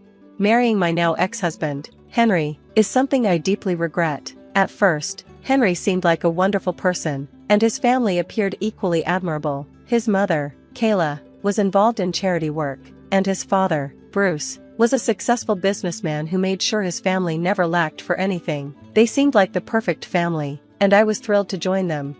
But after marrying Henry, things took a darker turn, primarily due to Kayla's behavior toward me. Her treatment started with small, petty actions, like hiding my glasses, phone, and purse, leaving me distressed as I searched for them while she watched, amused. As time went on, the acts grew more malicious. She would ask me to handle scalding hot pots, deliberately causing me pain. One instance stands out. She added fish sauce to a dish knowing I was allergic, causing a severe reaction that made me miss an important event. She would demand hours of cooking from me only to throw the food away afterward, denying any involvement or claiming these actions were accidental. The cruelty escalated further when, at a family gathering, she intentionally caused me to slip, trying to embarrass me in front of everyone. After enduring this for months, I finally confronted Clara and asked for my husband's support. I demanded to know why she was targeting me, expressing how utterly exhausted I was by her behavior. Her response was pure denial and deflection. She accused me of being overly dramatic, insinuating that my complaints stemmed from jealousy, an accusation that was both baseless and deeply hurtful. Despite Kayla's outward image as a charitable, respected community member, her actions behind closed doors painted a very different picture, one that was difficult to reconcile with the image others had of her. What was even more shocking was the indifference Henry showed toward the abuse I was enduring from his mother. It became clear that Clara was manipulative, expertly hiding her malicious actions behind a facade of innocence. And despite knowing exactly what was going on, like her dangerous tampering with my food and the deliberate misplacement of my belongings, Henry shockingly sided with her. When I confronted him, urging him to acknowledge his mother's abuse, he dismissed it outright. "You're being ridiculous, Marilyn. My mom would never do that. It's all in your head," he said. His response left me stunned. He echoed Kayla's claims that my worries were simply a result of jealousy and paranoia, completely ignoring the evidence of her malice. His denial of the truth was bewildering, especially from someone who had once shown me love and care. It felt as if I had been struck by lightning, blindsided by his complete disregard for my well-being. That's when Clara intervened, threatening to kick me out of their home and telling me I was unworthy of their family. She even suggested that Henry could leave with me, hinting at the potential loss of his inheritance if he took my side. Henry's response crushed me. He sided with his mother, reassuring her of his loyalty and promising to correct my behavior. His readiness to dismiss me to preserve his standing in the family exposed a painful truth. Henry's loyalty was not to me, but to his future wealth. We had been living under his parents' roof, their insistence on it, with Henry working for his father's company. While he had some assets, he owned no property of his own and was heavily reliant on his parents for financial security. His sights were set on his father's wealth, and he wasn't about to jeopardize his inheritance by supporting me against his mother. This realization made it clear how deep Henry's greed ran, and how far he was willing to go to protect his interests, no matter the cost to our marriage or my well-being. Bruce, my father-in-law, was often away on business and remained oblivious to the turmoil brewing within the home. I never imagined that Henry, my husband, would choose not to stand up for me. His response to my plea for support was nothing short of shocking. "Marilyn, what's wrong with you? Do you want to risk our place in this family?" he asked dismissively after I shared the details of the abuse I had suffered at the hands of his mother. Feeling disheartened, I shot back, asking, what kind of partner would prioritize his future security over the well-being of his spouse? His defense was equally disheartening. He argued that it was unreasonable for me to expect him to confront his mother, suggesting that doing so could jeopardize his inheritance. I pressed further. "Is your inheritance more important than our marriage?" I suggested that we could start fresh, away from his family's influence, even if it meant living more modestly, but he dismissed the idea immediately, insisting that we could never afford such independence and demanding that I simply endure his mother's treatment without complaint. In that moment, the truth hit me hard. Henry had chosen his path, and it was not the one I had envisioned for us. He was not the partner I believed him to be. Feeling isolated and unsupported, I made a decision. I would not let Kayla's manipulations defeat me. Instead of fleeing, I would expose her for who she truly was. My plan was daring, yet straightforward. I discreetly gathered footage from the house's security cameras, documenting Kayla's abusive actions. I carefully compiled the evidence into a video, setting it aside for the right moment. Kayla's upcoming birthday party, which would be attended by family and guests, including Bruce, her husband. When the day of the celebration arrived, Clara was the picture of grace and warmth, especially in front of others. Her behavior toward me was surprisingly pleasant, likely because of the company. It was the perfect opportunity to reveal her true nature. My resolve was firm. It was time to expose Kayla's cruelty without making a scene. I played along during the festivities, biding my time. When the birthday cake had been served and the moment felt right, I stood up and addressed the gathering. "Thank you all for joining us to honor Clara on her special day," I began, my voice steady. "Many of you are familiar with her reputation as a kind and generous individual. Today, I prepared something to showcase just how remarkable my mother-in-law truly is." I gestured toward a screen set up for the occasion. Instead of merely talking about her deeds, I've compiled a video to give you all a closer look. Please enjoy. As the video played, it revealed the truth of Kayla's actions, and the facade she had so skillfully maintained began to crumble before everyone's eyes. I was ready for whatever came next, knowing that I had friends who would stand by me at a moment's notice. After years of enduring mistreatment, my resolve had solidified. I was determined to stand my ground and expose Kayla's duplicity for everyone to see. My concern for what my husband or his mother thought of me had vanished. I was beyond caring. The reaction to the video was immediate and intense. The guests were visibly stunned, while Kayla and Henry were left speechless, caught off guard by the revelation. Bruce, who had been distant due to his business commitments, was understandably shocked by what he saw. When the video ended, it was Bruce who broke the silence, demanding an explanation from Kayla. Kayla, desperate to protect herself, tried to dismiss the footage as manipulated. She insisted she was innocent, accusing me of malice. Her attempt to deflect blame only fueled my determination. The audacity of her claims, suggesting that an entire year of abuse was a product of my imagination, was staggering. I watched, wondering if anyone could still be fooled by her lies after witnessing such clear evidence of her actions. Calmly, I addressed Kayla's attempts to discredit me. So, you're accusing me of tarnishing your reputation? How about we involve the police and see if they think these videos are fake? I suggested, keeping my tone steady. Kayla scoffed at the idea, dismissing the police as a waste of time and insisting that the footage was nothing but lies on my part. But the mention of law enforcement clearly rattled her. She hadn't expected me to make such a bold move. This was a step too far for her, and her panic was evident. The revelation of her actions had already caused ripples among her family, but to my surprise, some of Kayla's colleagues from the charitable foundation where she worked were also present. They looked shocked, likely messaging their superiors about what was unfolding before them. In a desperate attempt to salvage her image, Kayla tried to play the victim to Bruce. She lamented how I was supposedly plotting to have her arrested, claiming I was the one causing trouble. She hoped Henry would back her up. Henry's feeble defense only made things worse. It's not what it seems, Dad. Marilyn's overreacting. Mom's been nothing but kind, he stammered, trying to defend the indefensible.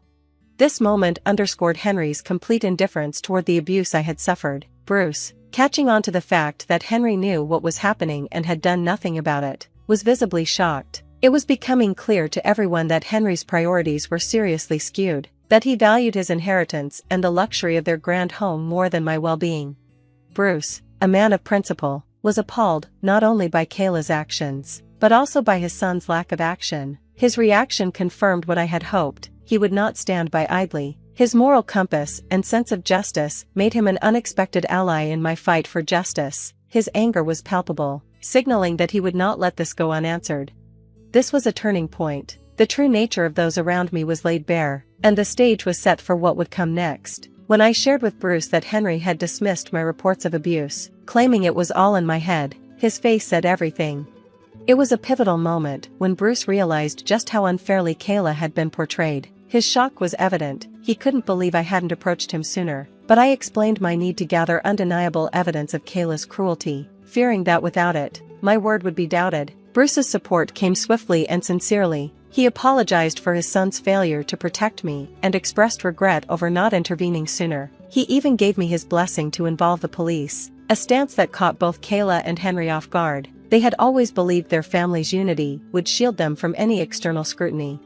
Kayla's desperate plea to Bruce, attempting to paint herself as the victim of an unfair accusation, fell on deaf ears. Bruce's patience had worn thin. He condemned both Kayla and Henry's actions, declaring his intention to divorce Kayla and disown Henry. The stunned silence in the room spoke volumes. Kayla and Henry, who had long manipulated situations for their own benefit, found themselves on the receiving end of a firm, unwavering decision. Bruce's declaration of independence from them was met with approval from the guests, signaling a clear break from the past. To my surprise, Kayla's colleagues, who had witnessed the truth, now stood by me, offering their support. Kayla was left to face the consequences of her actions and the wrath of an irate husband. Her and Henry's final attempts to sway Bruce were futile. Bruce, fueled by undeniable evidence of their wrongdoings, remained resolute. He denounced Henry's greed and cowardice, affirming that I deserved far better than I had received. In a dramatic turn, Bruce prioritized integrity over familial ties, proposing to sever all legal and financial connections with Henry and Kayla. Despite their protests and disbelief, Bruce stood his ground. His stance marked a significant departure from the past, signaling a new chapter of accountability and justice, and paving the way for healing. Even as Kayla and Henry desperately sought forgiveness, Bruce's resolve remained unshaken. The revelation of the extent of Kayla's cruelty was a deal-breaker for him. The shock of discovering how monstrous his wife could be was too much for him to bear. Kayla's reaction to his decision was as if she had been struck by lightning. Henry, teary-eyed, pleaded for forgiveness, ignoring the true victim of their actions, me. The unfolding drama exposed the true priorities of Kayla and Henry. Wealth and social standing far outweighed any sense of basic human decency. Henry's distress over losing his inheritance, rather than the torment inflicted upon his wife, spoke volumes about his character. Kayla, too, resorted to tears, but not in an apology to me. She wept in an attempt to sway Bruce from making his drastic decision, pleading for forgiveness as though the betrayal could be brushed aside as a mere mistake. Their apologies, once directed at me, now rang hollow under Bruce's pointed scrutiny. I couldn't help but recoil from their belated apologies, recognizing them for what they truly were, self-serving attempts to regain control. I made it clear that I would not accept their shallow regrets. Their remorse wasn't born out of genuine contrition, but from the consequences they now faced. With their actions exposed for all to see, they had failed to acknowledge me as a person worthy of respect and kindness until it threatened their comfortable lives. Their pleas for reconciliation, invoking family and forgiveness, were nothing more than empty words. I had grown too much to fall for their deceit again. Their attempts to make amends were too little, too late. I stood firm in my resolve to break free from their toxic influence, knowing I deserved far better than the treatment they had subjected me to. As Kayla and Henry pleaded for forgiveness, calling for a return to our so-called perfect family, I couldn't help but laugh. The irony was striking. In what universe does a perfect family include abuse and neglect of one of its own? Their apologies, self-serving and hollow, felt more like bad jokes. Empowered by the truth of their actions, I faced them with a dismissive smile. You think I'd ever see you as family after everything? You're mistaken. You're just parasites, scared for your future. Well, here's the truth. I don't forgive you. You're nothing to me. And Henry, don't bother with the husband card. I'm divorcing you. That's non-negotiable. Henry's pitiful attempts to justify his actions, claiming it was all in the name of protecting our future, fell on deaf ears. His excuses only underscored his greed and complicity in his mother's cruelty. Bruce, equally disgusted by Henry's behavior, reaffirmed his decision to disown him, declaring that Henry's inheritance was forfeit, regardless of any attempts at reconciliation on my part. Standing my ground, I announced my intention to divorce Henry and claim what was rightfully mine in the settlement, ensuring he was held accountable for his role in this mess. Their continued apologies became mere background noise as I focused on my own resolve. The moment I left, with my friends by my side and Henry halted by Bruce's stern warning, was liberating. I couldn't afford Kayla a final glance. It was time to move on from the toxicity that had trapped me for so long. This departure wasn't just an escape. It was a declaration of my newfound strength and autonomy, a closing chapter on a painful segment of my life, and the beginning of a journey toward healing and self-respect. Eager to erase the memory of Kayla's cruelty, I chose not to involve the police. With Bruce initiating the divorce and disowning Henry, legal battles seemed unnecessary. They were already facing the consequences of their actions. Bruce had evicted them, and without a prenuptial agreement in Kayla's favor, she had no claim to his wealth. Kayla's misconduct was exposed by her colleagues at the charity foundation, leading to her dismissal. Henry lost his position in his father's company and any hope of a significant inheritance, leaving them to consider me, of all people, as their fallback. Given my stable job and finances, Kayla's audacity to seek help from me under the guise of familial bonds was swiftly met with a firm denial and the threat of legal action should they attempt to contact me again. In time, I settled into a new home, navigating the early stages of independence as the divorce proceedings unfolded. Henry, lacking a prenuptial agreement and faced with the undeniable evidence of his and his mother's misdeeds, conceded to the division of his assets with little resistance. Once our divorce was finalized, I invested in a modest apartment, a tangible symbol of my fresh start. Henry's subsequent struggles, juggling multiple jobs to support his uncooperative mother, seemed to him an unjust reversal of fortune. His attempts to reconcile were met with dismissal from me. Their ongoing hardships served as a prolonged retribution, a consequence of their own making. Now, with the dust settled, my life has moved on to a peaceful chapter, mirrored by Bruce's recovery from the ordeal. Henry and Kayla, however, are living out the natural consequences of their actions. It's a fitting resolution to a tumultuous period. This slow burn of a turnaround underscores a profound shift in our fortunes, highlighting the lasting impact of choices and the eventual realization of justice.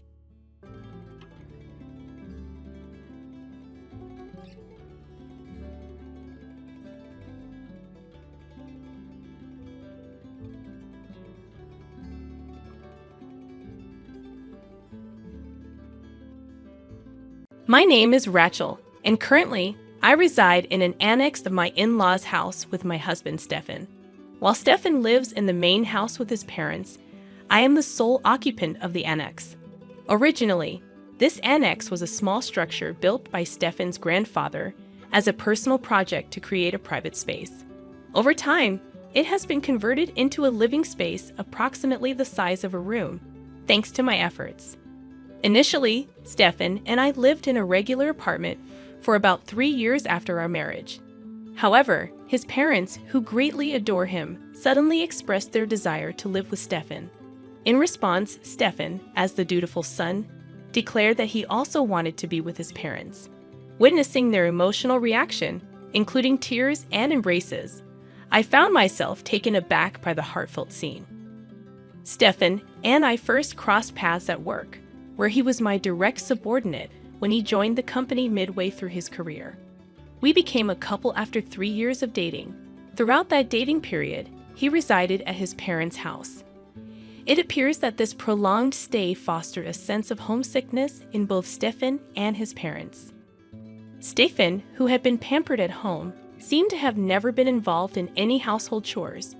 After our marriage, when I suggested sharing housework, he appeared reluctant, stating that he had never done any housework before.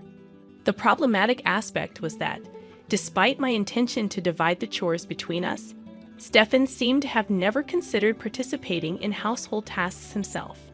I sensed a pattern in all of this. Whenever I attempted to involve him in household chores, Stefan would feign interest for a brief moment, grow disinterested, and eventually say, "This isn't for me. You're better at this, Rachel. You should keep doing it." Both of us were employed, and given my higher position at work, I felt a greater need to share the household responsibilities. However, encouraging him to help often proved to be more time-consuming than handling everything myself. It reached a point where I found it less troublesome to manage everything alone. The dynamics shifted when I transitioned to remote work. Stefan, seemingly surprised to find me at home every day, initially understood the change. He stopped complaining about my altered lifestyle, or so I thought. It became apparent later that he hadn't fully grasped the implications of my decision. Several years into my remote work, Stefan's parents suddenly visited our apartment, expressing a desire to live with him. Witnessing their emotional reunion, I felt a sense of isolation and bewilderment. Eventually, with Stefan's wish to be with his parents, we made the decision to move into their house. Stefan consistently chose locations close to his parents, whether it was for renting an apartment or selecting a job. For me, remote work made the location irrelevant, but his choices required us to uproot ourselves and quit our jobs. Upon settling into his parents' house, Stefan's mother expressed gratitude, saying, "Thank you for taking care of Stefan all this time. From now on, I will take good care of Stefan. Rachel, please take care of everything else." Initially, I interpreted this as a relief from doing housework for Stefan, but soon I realized her intentions were different. My mother-in-law's tasks involved preparing special meals exclusively for Stefan, meticulously laundering only his clothes, ensuring his shoes and belongings stayed immaculate, and purchasing various items specifically for him. As for all other household chores, those for Stefan's parents and myself, including cooking and laundry, were now solely delegated to me despite my ongoing commitment to work. Now, I found myself burdened with the responsibility of not only managing household chores for Stefan's parents and myself, but also maintaining the cleanliness of the larger family house. The prospect left me disheartened. Despite my efforts, this cohabitation seemed to bring happiness only to Stefan and his parents, with no apparent benefits for me. In fact, it felt like my burdens had increased. During one cleaning session, my father-in-law approached me with a request. He looked apologetic as he explained, "Rachel, I have a favor to ask. Could you contribute some money?" Confused, I inquired further. He elaborated, expressing his difficulty in asking Stefan to contribute to household expenses for both of us. Apparently, Stefan had worked hard, and it felt challenging to request financial contributions from him. Stefan and I had previously agreed to share expenses like apartment rent and other living costs. However, Stefan often tried to get me to pay for various items during our shopping trips, including unnecessary ingredients, alcohol, clothes, and accessories. When I resisted, he would act like a child denied a toy, calling me stingy. Despite these financial disagreements, I found comfort in the fact that, apart from these issues, Stefan didn't interfere much with my everyday life. This sense of comfort changed when we started living together, as Stefan's mother began to disrupt my routine. Unlike Stefan, she relentlessly interrupted my work at home, insisting I prioritize household chores. She would barge into my room, pulling on my clothes, making it impossible for me to focus on my work. Frustrated, I discussed the matter with Stefan, anticipating him to take his mother's side. Surprisingly, Stefan listened and promised to talk to his mother. I hoped for a compromise that would consider both our needs.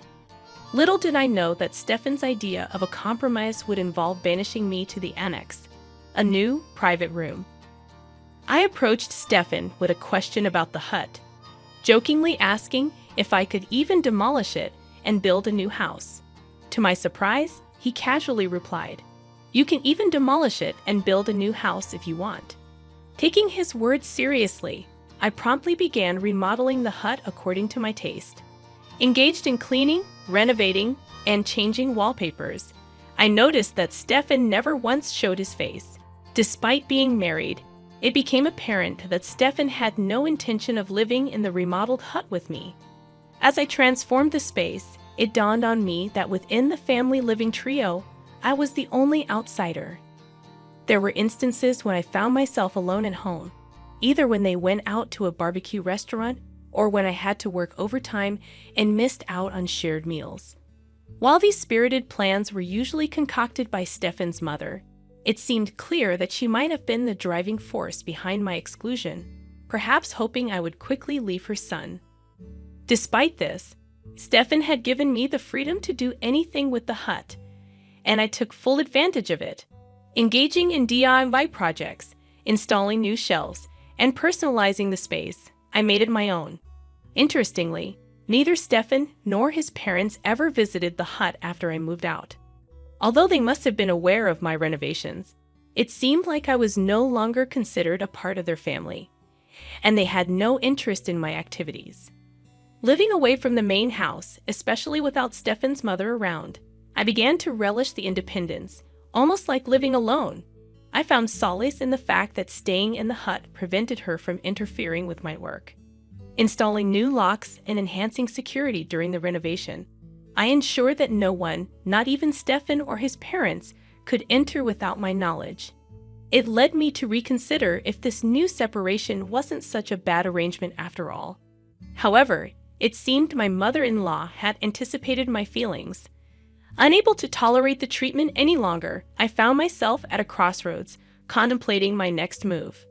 As I settled into the renovated cabin, my mother-in-law's desperation to drive me out became palpable.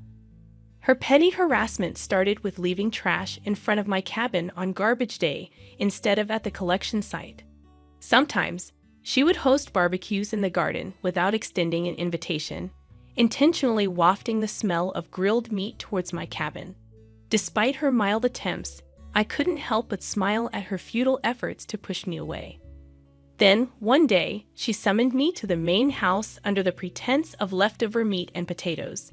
Sensing there was more to it, I went along. Upon arrival, only she was present, and she placed a single piece of paper on the living room table, a divorce paper. It was clear that the real reason she called me was to present this document. If his mother instructed Stefan to submit it, he would do so without hesitation. All that remained was for me to agree, and Stefan and I could be divorced simply by submitting the paper to the city court. With a proud expression, his mother asserted, Isn't it about time you gave up? There's no reason for you and Stefan to stay married anymore. Get out, you freeloading, unemployed woman. I was taken aback by her audacity, but her certainty in her plan only fueled my determination. Thrilled by the prospect of freedom, I eagerly asked to take the divorce paper, stating, "I'm going to the city court right now. Thank you so much." My mother-in-law, who had likely expected me to resist divorce, was left dumbfounded by my unexpected response. Having submitted the divorce paper at the city court, I wasted no time in packing my belongings.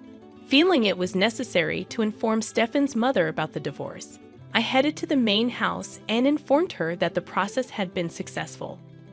Regarding the cabin I renovated, I assured her that I would leave it as is, and she was free to demolish it or use it as she pleased. My positive attitude about leaving surprised even my mother-in-law, who, though seeming happy about my departure, wished me luck as I packed. On the day of my departure, Stefan and his father, seemingly realizing that I was truly leaving, expressed concern, asking, "Are you really going? What will we do without Rachel?" I smiled and thanked them for letting me use the cabin. I explained that since there was no point in being married anymore, and we were now divorced, it was time for me to move on. As I organized my belongings, I completed my move to a luxury apartment, a change I had been arranging for. Not long after settling into my new apartment, my mother-in-law called me awkwardly, saying, "Rachel, I need to ask you something." Cheerfully, I responded, "What's up? How's the cabin I'm using right now?" She then inquired about money, mentioning that Stefan had told her I was giving his father $33,000 a month. Confirming that it was true, I explained that despite her earlier accusation of being an unemployed freeloader, I was indeed working. She seemed surprised, thinking I had quit my job. I clarified that I hadn't quit but left the company to become the president of a new company, setting up a remote work system. Her reaction was one of disbelief, and I sighed, realizing that even Stefan was unaware of my promotion. Considering his attitude since we started living together, it seemed he never truly thought of himself as a husband. When asked about my earnings, including my side job, I nonchalantly mentioned it was roughly around $2 million. I may have exaggerated a bit with the $2 million figure. It's just a hassle to explain the exact figures.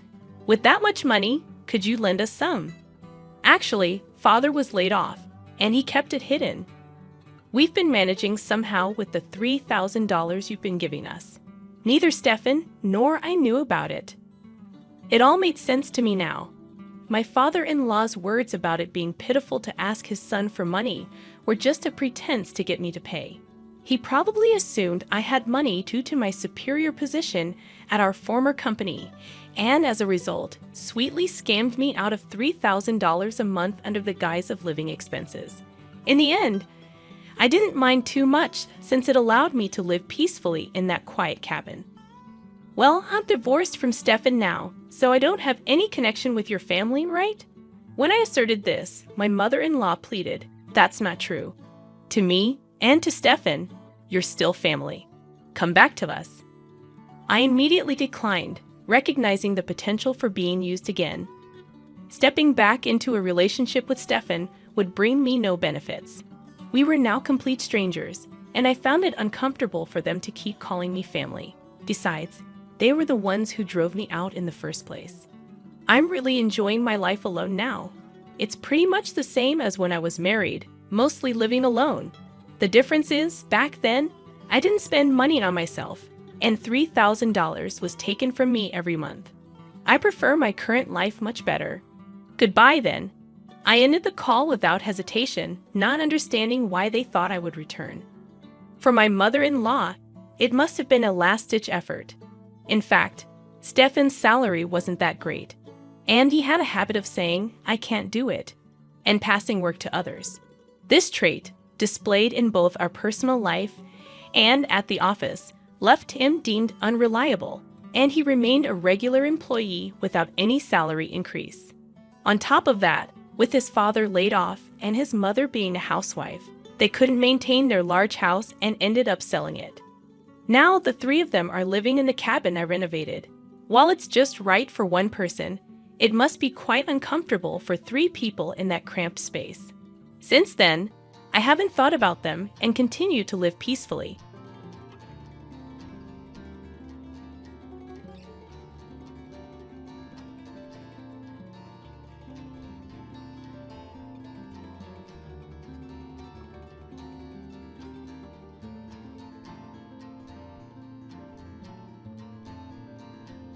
At the age of 12, my life changed dramatically when my family moved from Kenya to Canada.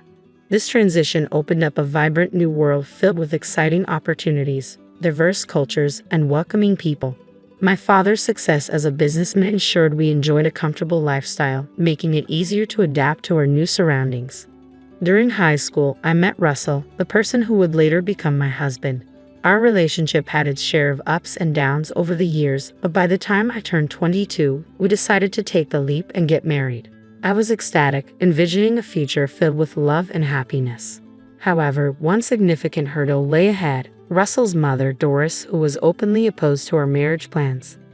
I couldn't shake the feeling that her objections were partly rooted in my Kenyan heritage. Doris often made subtle, unsettling comments that left me feeling unwelcome. In contrast, Russell remained unfazed by the tension. He cherished our relationship and valued me for who I was rather than my background.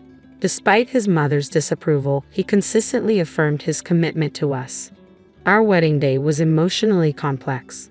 While I was thrilled to marry Russell, the shadow of Doris's disapproval loomed over us. Determined to focus on our love, I tried to ignore the negativity.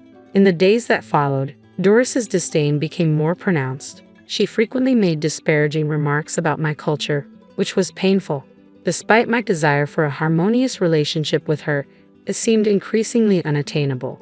Russell attempted to bridge the gap between us, promising to address the issues with his mother. Torn between his love for both Doris and me, he did his best to mediate, but the atmosphere remained tense. Doris's continuous jabs and intrusive questions about my background were disheartening and began to take a toll on my mental health. Despite these challenges, Russell and I focused on building our life together, moving into our own place, and pursuing our careers. However, Doris's persistent disapproval cast a shadow over our happiness, leading to a point where her remarks became unbearable. I had always prided myself on staying calm and treating everyone with kindness, but eventually Doris's hurtful comments pushed me too far.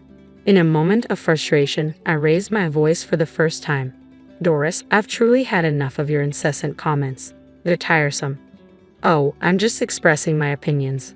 There's no need for you to be so defensive," she replied. "It feels like you're relentlessly targeting me because of my background.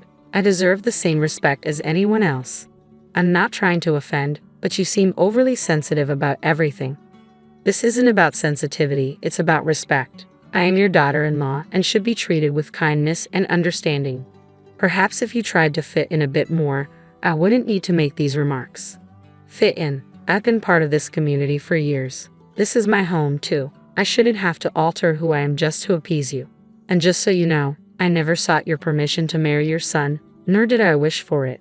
I know you had different plans for him. That's unfair. We love each other, and that should matter to you. If only you were from a more traditional background, perhaps I'd be more accepting. I don't need your acceptance. I take immense pride in my heritage and refuse to let you belittle me for it. Your prejudice is your burden to bear.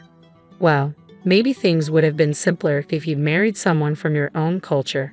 That's irrelevant. We are married, and you need to accept that. Your ongoing disapproval is causing us pain, and I won't allow you to dampen our happiness. I never expected you to speak to me like this. Why are you being so aggressive? Perhaps you never anticipated that I would stand up for myself. I'm done trying to please you.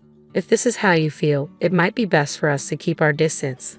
"That suits me just fine," she replied. "I deserve to be surrounded by people who respect and appreciate me for who I am." "You're being unreasonable." "No, I'm simply tired of being mistreated. I'm part of your family now, whether you like it or not, and it's time you start treating me that way. If you can't manage that, then maybe it's better for us to maintain some space." "Suit yourself," she said coldly. "I will. And I hope you take some time to reflect on how your actions affect your relationship with your son," I retorted, deciding it was time to leave. Perhaps when you're ready to treat me with the respect I deserve, we can talk again. Until then, take care." I left the room, feeling a tumultuous mix of anger and sadness. Confronting Doris had been difficult, but standing up for myself was necessary. From that moment, I knew our relationship might be irreparably damaged. Yet I felt confident in my decision. I deserved respect and would no longer tolerate subtle jabs or hurtful comments. My focus had to remain on my marriage and building the joyful life with Russell, regardless of Doris's disapproval. When I shared the details of our confrontation with Russell, he surprised me with his unwavering support. He even told his mother that she needed to treat me with respect. However, the situation escalated dramatically when Doris threatened to disown him, shocking both of us. I could see the pain in Russell's eyes. His mother's willingness to cut him off for defending his wife was heartbreaking. Yet this difficult situation helped us realize something crucial. We didn't need toxic people in our lives, even if they were family. We deserved love and respect, and if someone couldn't provide that, they didn't deserve a place in our lives. As hard as it was to witness Doris's behavior, it served as a wake-up call for Russell. He began to understand that his mother's negativity and disapproval were holding him back from true happiness. It was time for him to move beyond the toxicity and build a life with me based on love and mutual understanding. Months passed since Doris cut ties with us. Although Russell was deeply affected by his mother's decision, he still missed her despite everything she had said and done. I went to support him in finding closure, hoping to pave the way for potential reconciliation. I planned a dinner date at Russell's favorite restaurant, hoping it would bring him some comfort and perhaps signal a new beginning for us. When we arrived and I gave my name, the host looked puzzled and informed me that my name was on the blacklist. I was taken aback. Russell and I had always been regular patrons. Confused and eager to clear up this misunderstanding, I requested to speak with the manager. To our astonishment, the manager emerged, revealing herself to be none other than Doris. During the months we hadn't seen her, she had taken on a new role. Managing this very restaurant, Applebee's, our favorite spot. It felt too calculated to be a mere coincidence, and a wave of shock and disbelief washed over me at her pettiness. Well, what do we have here? I never thought I'd see the day when you two would show up at my restaurant. Doris greeted us, not missing a beat as she informed us that we were not welcome. Russell's frustration bubbled over, and he began to raise his voice, drawing the attention of other diners. I felt torn, wanting to support him while also trying to prevent the situation from escalating further. "Doris, we didn't come here to cause trouble. We just wanted to enjoy a peaceful dinner." I tried to reason with her. "We just want a peaceful dinner." "A peaceful dinner with the likes of you? I don't think so. It's quite amusing to see you both here, practically begging to be let in after everything that's happened," Doris retorted smugly. "What are you talking about, Mom? We've always loved this place. Now you're saying we're not welcome?" Russell asked, incredulous. "It's quite simple. When he chose to marry her against my wishes, I had to make a decision. I couldn't allow my son to make such a dreadful mistake, so I decided to protect my business from your poor choices," Doris explained coldly. "You're sick, Mom. It's disgusting that you're doing this on purpose just to spite us," Russell accused, his voice filled with dismay. "Oh please, Russell. I'm just looking out for my reputation. I can't have people like you associating with my business." Doris dismissed him. "This is ridiculous. Mom, you're choosing your bigotry over your son. I thought you were better than this," Russell lamented, hurt evident in his voice. "You're the one who chose this path. Don't blame me for the decisions you've made," Doris shot back sharply. As she spoke, all eyes in the restaurant were fixed on us, casting an uncomfortable spotlight on the confrontation. It was deeply embarrassing to be escorted out of Applebee's, a place we had once enjoyed so freely. "Let's just leave. Arguing won't change her mind," I suggested quietly, eager to escape the escalating tension. "You're right, Janice. It's not worth it," Russell replied, disappointment etched on his face. "And don't come back. No one wants you here," Doris called after us, her voice dripping with disdain. Once outside, we wandered aimlessly down the street. Russell was clearly upset, so I encouraged him to open up about his feelings, especially regarding Applebee's. "Let it all out, Russell. How are you really feeling? I know this place meant more to you than just a restaurant. Applebee's was where my dad and I bonded. We'd sit by the window, order our favorite meals, and just talk for hours about everything. It's where we connected," he explained, his voice heavy with loss. That sounds so meaningful, and I can't believe Doris would use it to hurt you like this. Especially knowing how much those moments with your dad meant to you. It's just so unfair. She knows how special Applebee's is to me, and yet she chose to use it against us just because she doesn't approve of our marriage. You deserve so much better than this, Russell. I wish I could fix this. It's awful to see someone trying to dismantle what we have. I always thought family was meant to support each other, not tear one another apart, Russell said, frustration etched on his face. It's tough to make sense of why she acts this way, but sometimes people let their biases get the best of them. We might not be able to change that, but we can choose how we respond, I reassured him. You're right. I'm done letting her negativity affect us. What matters is that we have each other. Exactly. We'll face this together. And actually, I have some news that might brighten your day a bit, I said, trying to shift the mood. What's that? He asked, curiosity piqued despite the somber atmosphere. Well, it turns out my dad recently acquired the entire block of buildings on this street, including Applebee's, I revealed. Really? Why didn't you mention this before? It just happened. He finalized the deal with the investors recently, and I was still grappling with how everything would unfold. I had planned to share the news during a celebratory dinner at the restaurant. That's incredible, Janice. I need to congratulate him later, Russell said, genuinely impressed. We can do that later, but right now we need to address your mom, I replied, steering the conversation back to the pressing issue. My dad is quite formidable in business matters, and he won't take kindly to how Doris treated us. He's going to handle this situation. Feeling a mix of urgency and determination, I decided to call my dad and put him on speakerphone so Russell could listen in. I explained everything that had transpired at Applebee's. My dad was upset by the news. I knew Doris wasn't fond of you, but to kick you out of a restaurant, that's a new low. I'm sorry I hadn't reviewed the documents sooner. I only just received the title deeds for this property and hadn't had the chance to evaluate all the managers yet. But rest assured, I'll take care of this immediately. Don't worry at all. Give me 20 minutes and I'll be there to sort this out personally, he assured us. Hearing my dad's determined words brought me a sense of relief, though it was tinged with concern about what might unfold next. I knew my dad was more than capable of handling the situation, but I hoped it wouldn't escalate into something messier. He wasn't someone to be trifled with, especially in business, and he firmly believed in treating customers with fairness and compassion. So Russell and I waited nervously outside Applebee's, trusting that my dad would resolve the issue appropriately. We weren't exactly sure what he planned to do, but we believed in his judgment. Moments later, my dad arrived, walking with a confident stride that suggested he was ready to take on whatever needed to be done. As he entered, he called out for Doris, his voice carrying enough weight for everyone inside to hear. The tension in the restaurant was palpable as heads turned to watch the unfolding scene. Doris stepped forward, visibly annoyed by the interruption. She probably thought she could dismiss my father just as easily as she had dismissed us. But he wasn't one to be brushed aside lightly. He raised an eyebrow at her and began with a tone of faux concern. Doris, my dear, it seems you haven't been keeping up with the latest developments. Did they forget to inform you about the new owner of the 2nd Green Avenue complex? Doris appeared visibly shaken, clearly caught off guard by this unexpected turn of events. What are you talking about? Who is it? She stammered, confusion lacing her voice. My dad couldn't suppress a small knowing smile. Well, that would be me. I'm the new owner, and I must say, I've been here for less than a week and I'm already receiving troubling complaints about your management. Doris's complexion turned a shade paler as the reality of her predicament sank in. I didn't know that, she muttered, flustered.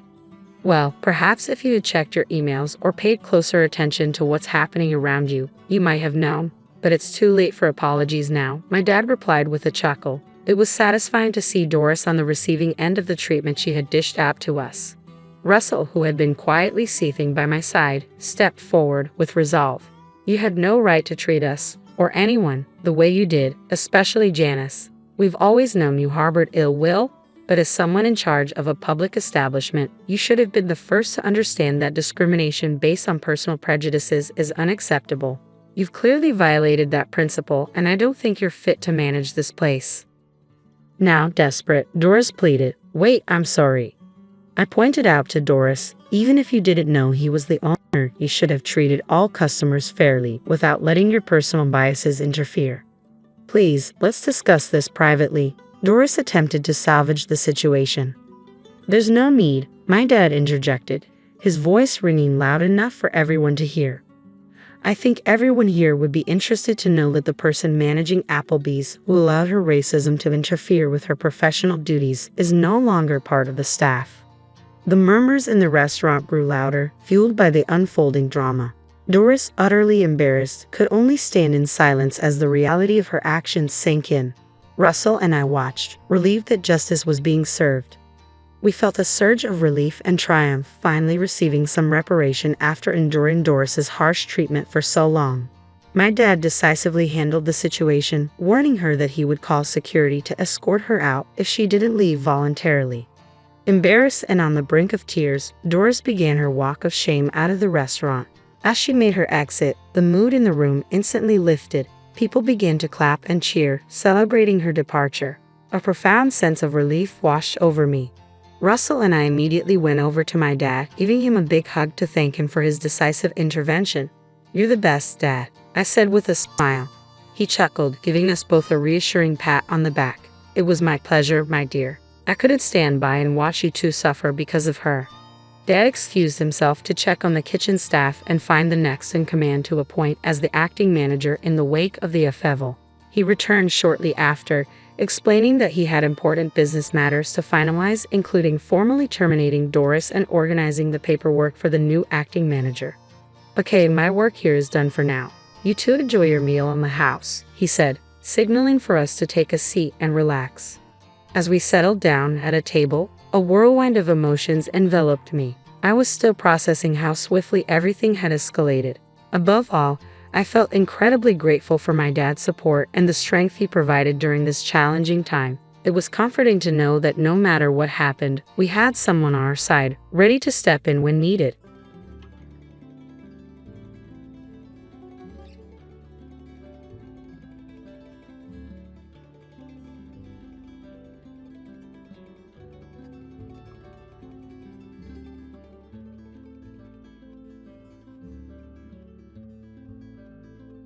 My name is Diana, and I grew up as the princess of a castle. My parents, bless their souls, had more wealth than some small countries, but they instilled in me the value of every penny. "Money talks, but wisdom listens," my dad would say, while my mom insisted I learn to budget before I even knew how to spell. My luxurious life felt like a fairy tale, until it shattered. At 12, a private jet crash turned my story into a dark reality. Overnight, my grandmother took me in, and we moved to a modest home far removed from the opulence I once knew. This new life was different, where luxury lay in love and care, not material possessions. My inheritance was a distant promise, locked away until I turned 25. So I adapted, learned, and thrived under my grandmother's guidance. College became both my escape and my grounding. That's where I met Alex. He was as far from my world as one could get. A scholarship kid with a heart of gold and a wit sharp enough to cut through any pretense. We clicked in a way I never expected. Bringing him home to meet Grandma was nerve-wracking. I hadn't told him about my money. "Better he doesn't know, at least not yet," Grandma advised, and I understood her wisdom. I wanted Alex to love me for who I was, not for my bank account. "Grandma, this is Alex," I introduced them, feeling my stomach knot. "Nice to meet you, ma'am," Alex said, extending his hand, which Grandma shook warmly. Sit," she urged, her eyes twinkling as she observed Alex's nervousness. "So you're the young man who's stolen my granddaughter's heart." Alex blushed, a sheepish grin spreading across his face. "Ah, I guess you could say that, ma'am." We sat down, and the conversation flowed more easily than I had dared hope.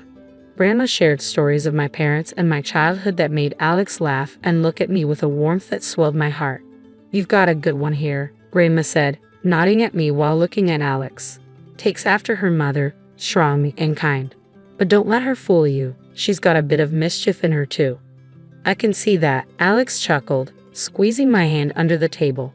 The evening continued with laughter and shared stories, and Alex blended into our world as if he had always belonged. He even helped Grandma with the dishes afterward, and I felt certain I had made the right choice in bringing him into my life. As we walked out later, Alex turned to me, a serious look on his face. "Your grandma's amazing, you know. Hearing about your parents and your life makes me feel like I understand you more. I nodded, a lump forming in my throat. I'm glad, Alex. There's a lot more to me than meets the eye. He smiled and pulled me into a hug. I'm here for all of it, every layer. It doesn't matter what's in your bank account, it's you I care about. I hugged him back tighter than ever before, feeling a rush of trust.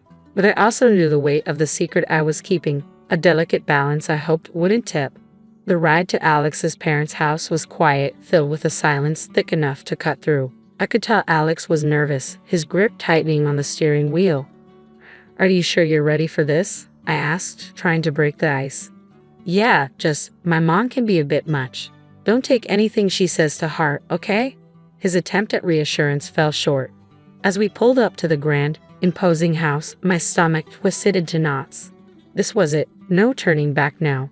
We barely made it through the door when Alex's mom, Gloria, made her entrance.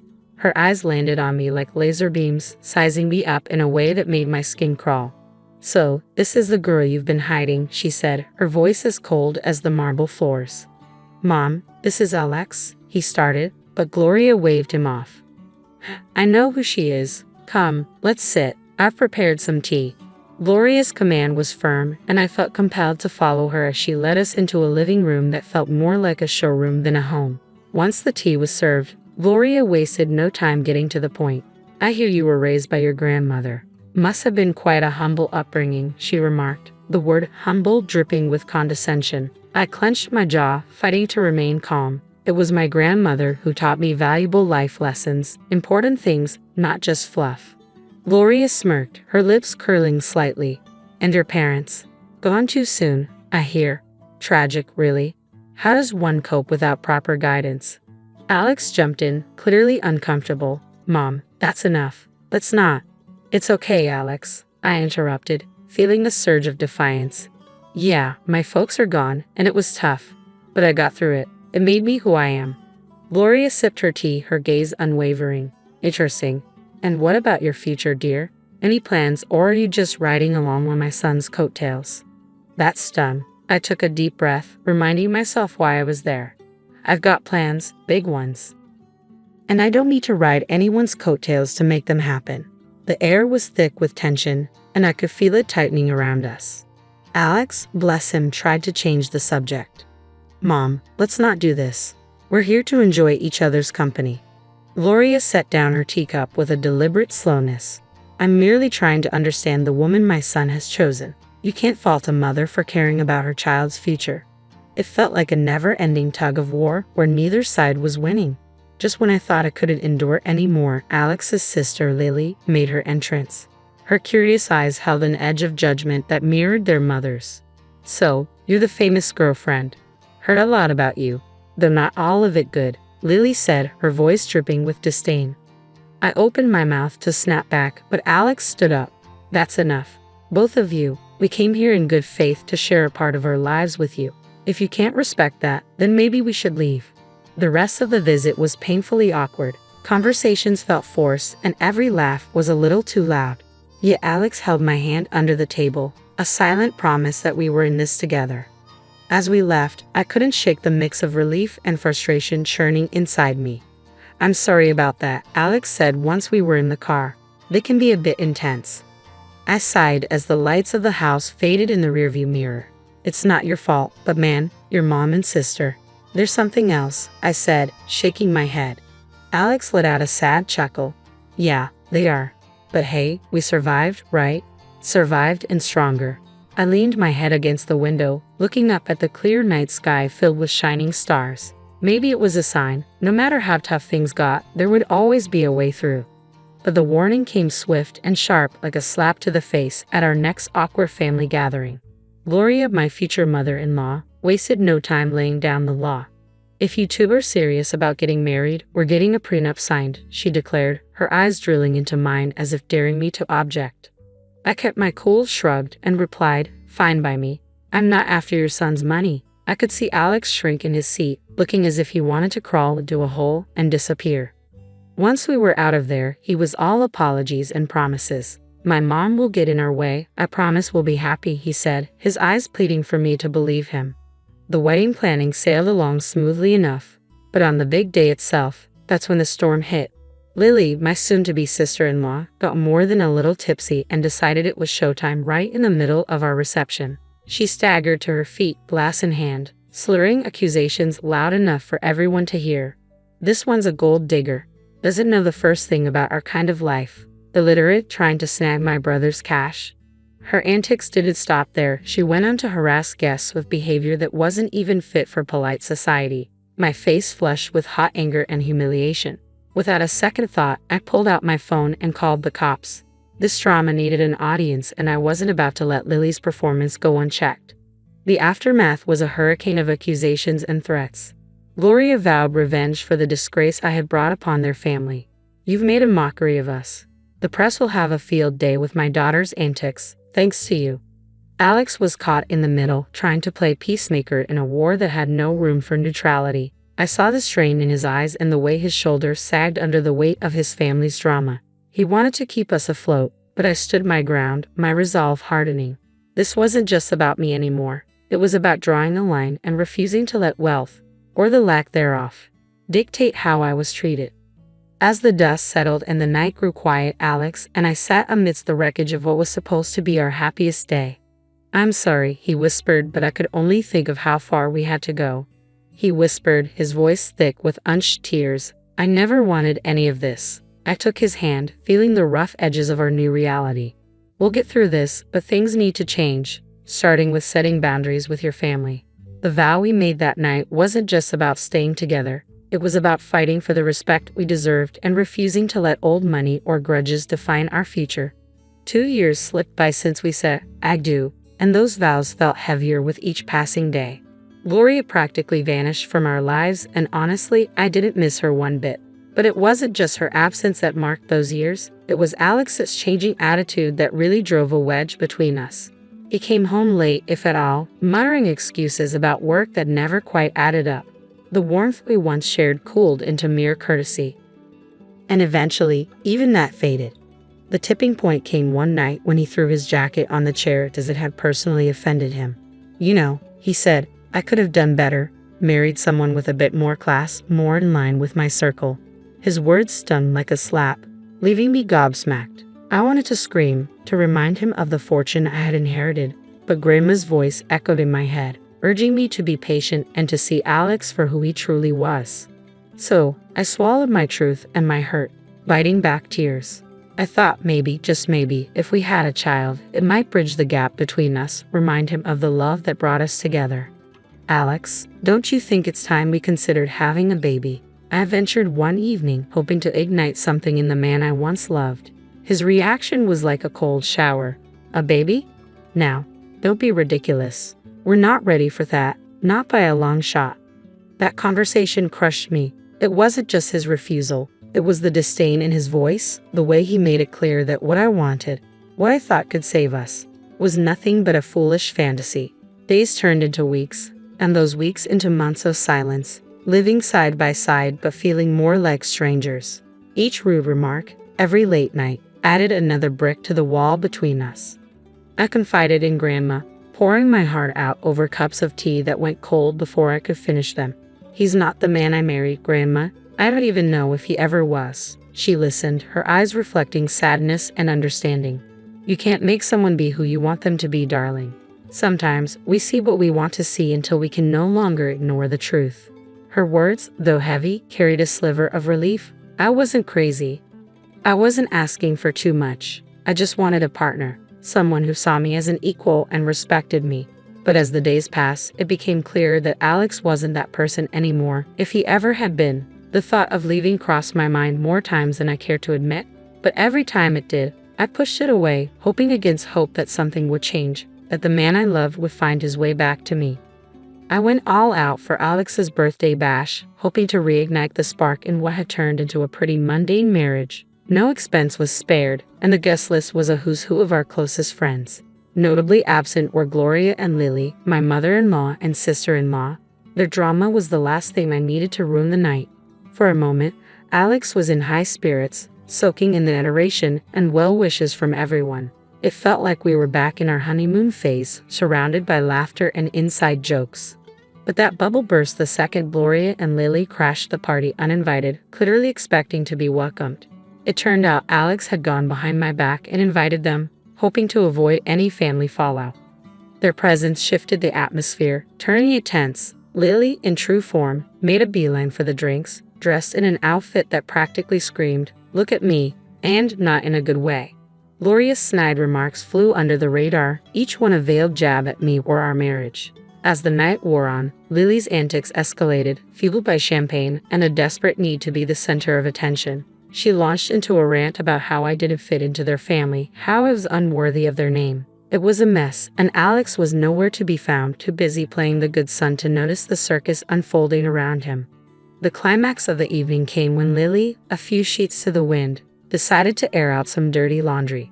Waving around some documents, she slurred out insults, each word cutting deeper. The spectacle ended with her stumbling into the pool, documents flying everywhere, turning what was meant to be a celebration into chaos. I rushed over, driven more by curiosity than concern, and began gathering the scattered papers. My heart sank as I pieced together the truth. They were divorce papers signed by Alex. Each signature felt like a punch to the gut, a betrayal that left me numb. Standing there, the reality crashed over me. My husband, the man I had promised to spend my life with, had decided our journey was over without even a word. The party around me faded into a blur as I clutched the documents, Alex's signature glaring up at me, confirming what I didn't want to believe. This wasn't just a party to remember. It was the end of everything I thought we had. In the aftermath of the pool incident, I sought clarity amidst the chaos. My heart raced as I approached Alex, holding the soaked documents that had unwittingly unveiled the truth I wasn't prepared for. "Alex, what's this about?" I demanded, my voice stronger than I felt as I thrust the divorce papers toward him. Before he could respond, his mother interjected, her smugness making my skin crawl. "Oh dear, looks like your little scheme didn't work out, did it? Alex is leaving you. You thought you could trap him with a baby for his money." I stared at Alex, searching his eyes for any trace of the man I married, but he couldn't meet my gaze. His silence spoke louder than words. With resignation, I signed the divorce papers.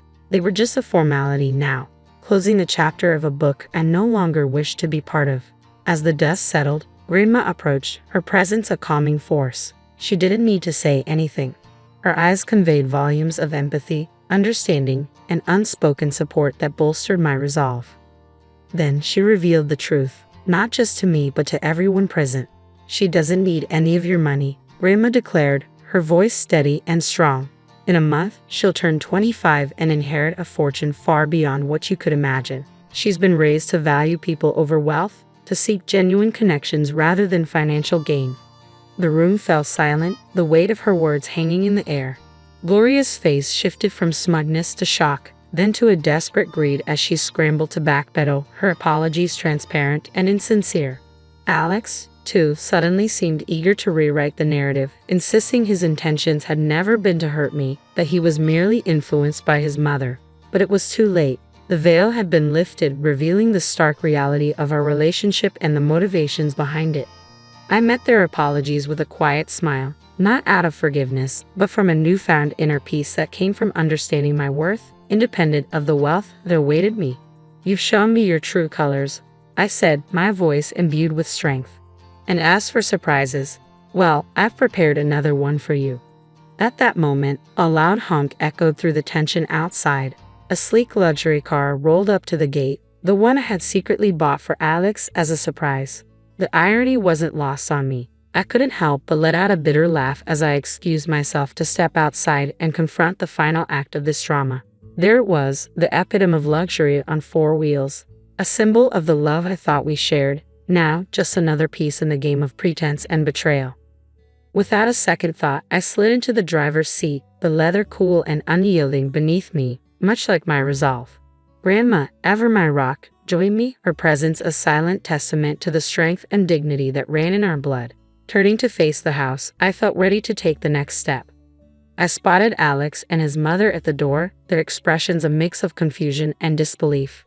"From now on, everything goes through my lawyer," I called out, my voice clear and stripped of the warmth it once held. "And don't worry about my stuff. I'll have a courier pick it up." Their faces, once smug and self-assured, transformed into a portrait of realization and loss, not just of the wealth they coveted, but of the person they had underestimated.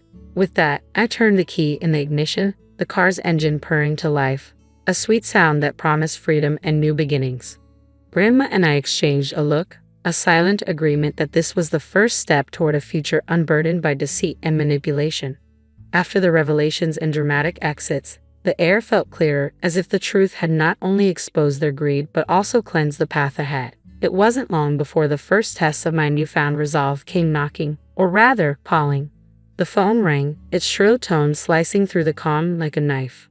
On the other end was none other than Lily, her voice dripping with an unfamiliar sweetness. "Hey, I just wanted to clear the air between us. We're practically the same age, right? We could be friends." I couldn't help but let out a short, disbelieving laugh. The contrast between her sugary tone and the disdain she usually exuded was striking. "Friends?" I echoed, the word feeling foreign. "You mean like how friends don't badmouth each other at parties or try to humiliate each other in front of everyone?" There was a pause, and I imagined the gears turning in her head as she searched for a response. "Well, you know, water under the bridge and all that," she attempted feebly. "Water into the pool, you mean?" I shot back, unable to resist the jab. The silence that followed was telling. It was clear my refusal to play along had derailed her plans. "Fine, be that way," she snapped, her veneer of niceness crumbling. "You'll regret this." I hung up, feeling a mix of amusement and sadness, a stark reminder of the facades people wear and the lengths they'll go to when faced with the consequences of their actions. The temptation to retaliate lingered, a nagging thought in the back of my mind. I posted a video on social media of her falling into the pool, and it went viral like wildfire. Within an hour, 1,000 people had liked it. My sister-in-law became an internet sensation. She tried to call me, demanding I take it down, but I just blocked her. I was done with her fake sweetness and nasty attitude. A week later, my phone rang with a number I knew all too well. It was Gloria. Her voice was unnaturally sweet, offering an olive branch she hoped I would grasp. "Let's put the past behind us for Alex's sake. Can't we reconcile?" she suggested, as if the wounds were mere scratches that could heal with a band-aid of words. "No, Gloria, that ship has sailed," I replied, firm but not unkind. There was no anchor in my voice, only a resolute peace. "I wish Alex well, but our paths are diverging. I'm looking forward, not back." Not long after, Alex made his own attempts at reconciliation. One morning, I found a bouquet of flowers on my doorstep, the card bearing a simple, "I'm sorry. Please come back." The sight of them sparked more anger than affection. Without a second thought, I tossed them into the trash. His efforts didn't stop there. He showed up unannounced, hoping to talk things through, but I wasn't the same person he had left behind. His presence, once a source of comfort, now felt like an intrusion. One evening, as he made yet another uninvited appearance, I met him at the door with a resolve as hard as steel. "If you don't stop this, I'm going to the police," I warned, my voice steady and firm. "Your apologies can't undo what's been done. It's over, Alex. Really, it's over." The gravity of my words finally seemed to reach him. His shoulders slumped, and with one last lingering look, he turned and walked away. That was the last I saw of him. In the time that followed, I immersed myself in charity work. It became my passion and my purpose. Helping those truly in need and connecting with people who valued kindness over wealth brought me a joy I hadn't known I was missing. Living with Grandma, I found peace in our quiet routine. We'd sit together, planning our next project, our next way to make a difference. During these moments, I realized this was where I was meant to be. I had no illusions about the road ahead. It would be fraught with challenges, perhaps even heartache. But I also knew it would be filled with joy, moments of unbridled happiness, and the kind of love that enriches the soul. So I live my life looking forward, not back. I work, I help, and I hope. I believe in a future where I'll find true love, not defined by wealth or status, but by genuine connection. And yes, one day I'll have those 3 beautiful children I dream of. For now, though, I'm content, building a life of purpose surrounded by love that asks for nothing in return. This isn't just the end of a chapter, it's the beginning of a whole new book, and I'm the one writing it.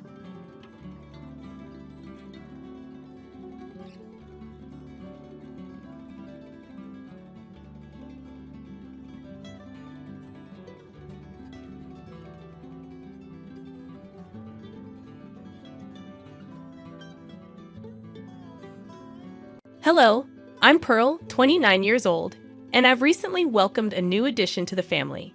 However, the birthing process was anything but smooth, thanks to my mother-in-law nearly causing me harm. I may sound a bit crazy, but allow me to share the tale. Let me start by giving you some background on my husband, Adrian. We met in college and instantly clicked, falling in love almost immediately. Our connection was extraordinary, and I knew he was the one. After graduation, we moved in together, and while I had no complaints about Adrian, his mother Becky was a different story. Adrian and his family, originally from Missouri, moved to my state when he was 12. With their charming Southern accents and unique customs, I attributed Becky's mistreatment of me to cultural differences. She disapproved of me taking her son away and resented the fact that the rest of Adrian's family adored me. Without any specific reason, I became the target of her disdain. Despite her constant snide remarks and belittling of my achievements, Adrian stood by my side, putting a stop to her behavior. After 7 years of dating, we decided to tie the knot in a small, intimate ceremony. Although Becky tried to cause trouble, we quickly quashed it by making it clear that she needed to behave or face consequences. Married life only strengthened my bond with Adrian's family. Whenever his relatives visited, they chose to stay with us instead of a hotel, much to Becky's displeasure.